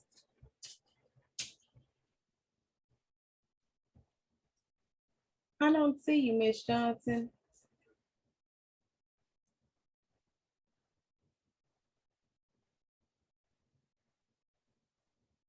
She says, I'm right here. I don't see her in my list. All right. Oh, there we are. There's my Miss Johnson. Okay. You can unmute and give us your update. Oh, good afternoon, because it is after 12. But I wanted to kind of give everyone a nudge that the annual Clearing the Air in Communities of Color Conference virtual will be held jointly with the Arkansas Cancer Coalition March 8th and 9th of 2022. Registration will open up early January, so keep your eyes and ears open. Another great conference, another great joint effort for ACC and Miss Argo. Thank you so much. Okay. Remember to send me this information because I really would like to share with everyone. Ms. Donald, you're on. Yes, very quickly. I found information for sharing. The person who asked the question about additional Arkansas data, I am going to update the slide and provide it to you, but just in case that person wants to take something home today, that information, I have consulted CDC data for smokeless tobacco rate in Arkansas. In 2019 data is what I'm reporting. It says 7.3% of high school students use some form of tobacco that's chewing tobacco, snuff, or dip, and that's compared to 3.8% nationally. When it came to cigar usage among high school students, 8.4% of students in Arkansas use compared to 5.7% nationally. And e-cig use for high school students in Arkansas at the high 24.3%. Wow. And the adult rate of usage is 7.0% in the state of Arkansas. Again, this is 2019 data coming from CDC. I'm going to update that data slide I sent that I presented today and send it to you, but I wanted to just get that out. Thank you so Hopefully much. the person is still here. Yes, thank you. Mhm. I just had someone to ask for my email address. It's my name, Ebony Conley, at futurebuildersinc.org. Ebony Conley at futurebuildersinc.org. I also put that in the chat as well.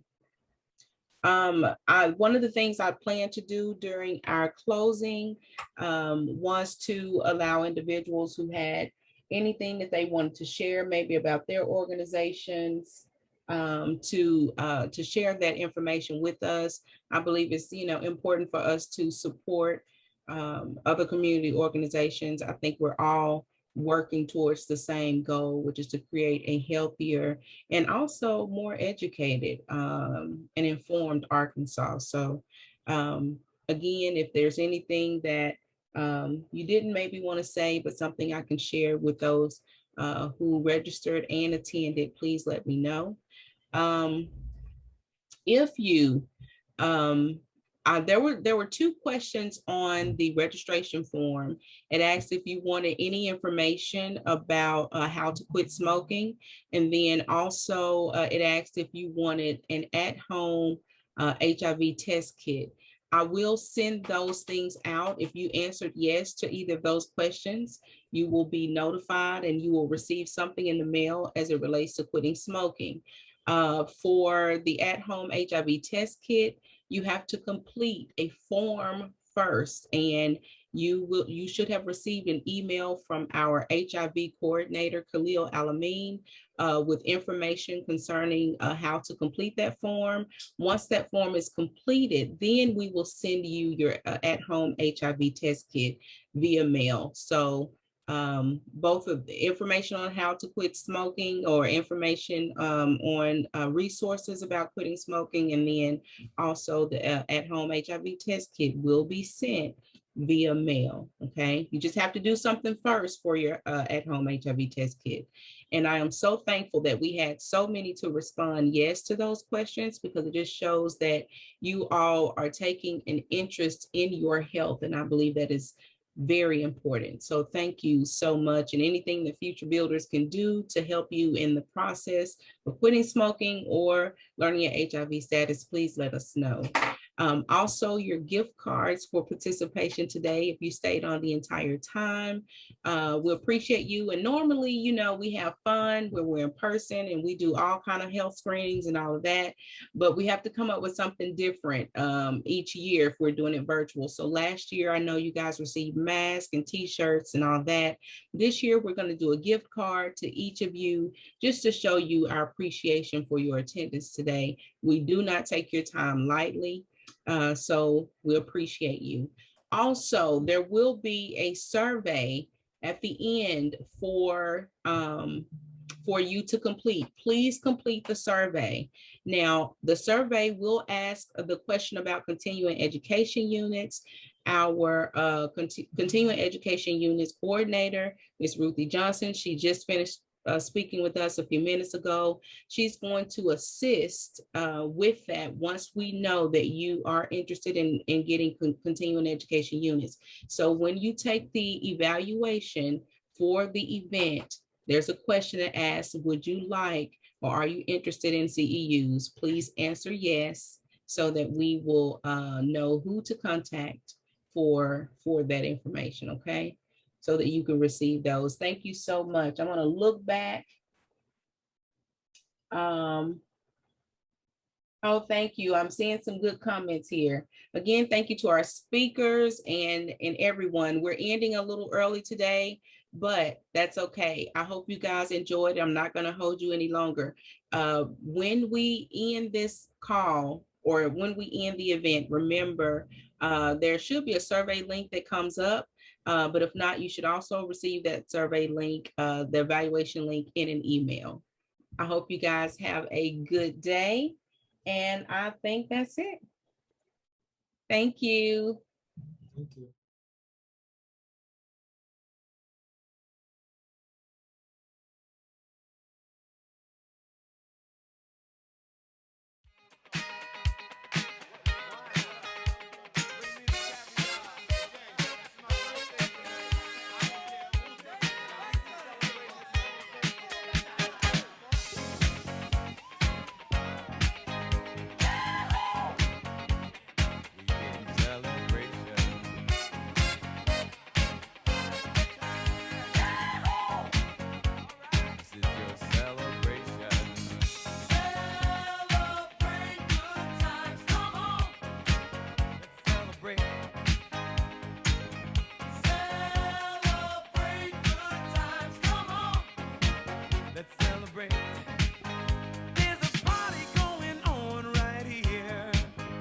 celebration to last throughout the years. So bring your good times and your laughter too. We gon' celebrate your party with you. Come on now. Celebration. Let's all celebrate and have a good time. Celebration. We gon' celebrate and have a good time. It's time to come together. It's up to you. What's your pleasure? Everyone around the world, come on!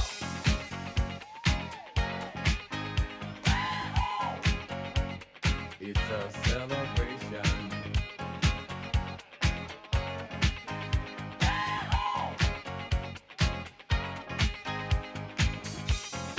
Celebrate good times, come on! It's a celebration. Celebrate good times, come on! Let's celebrate. There's a party going on right here. A dedication to last throughout the years.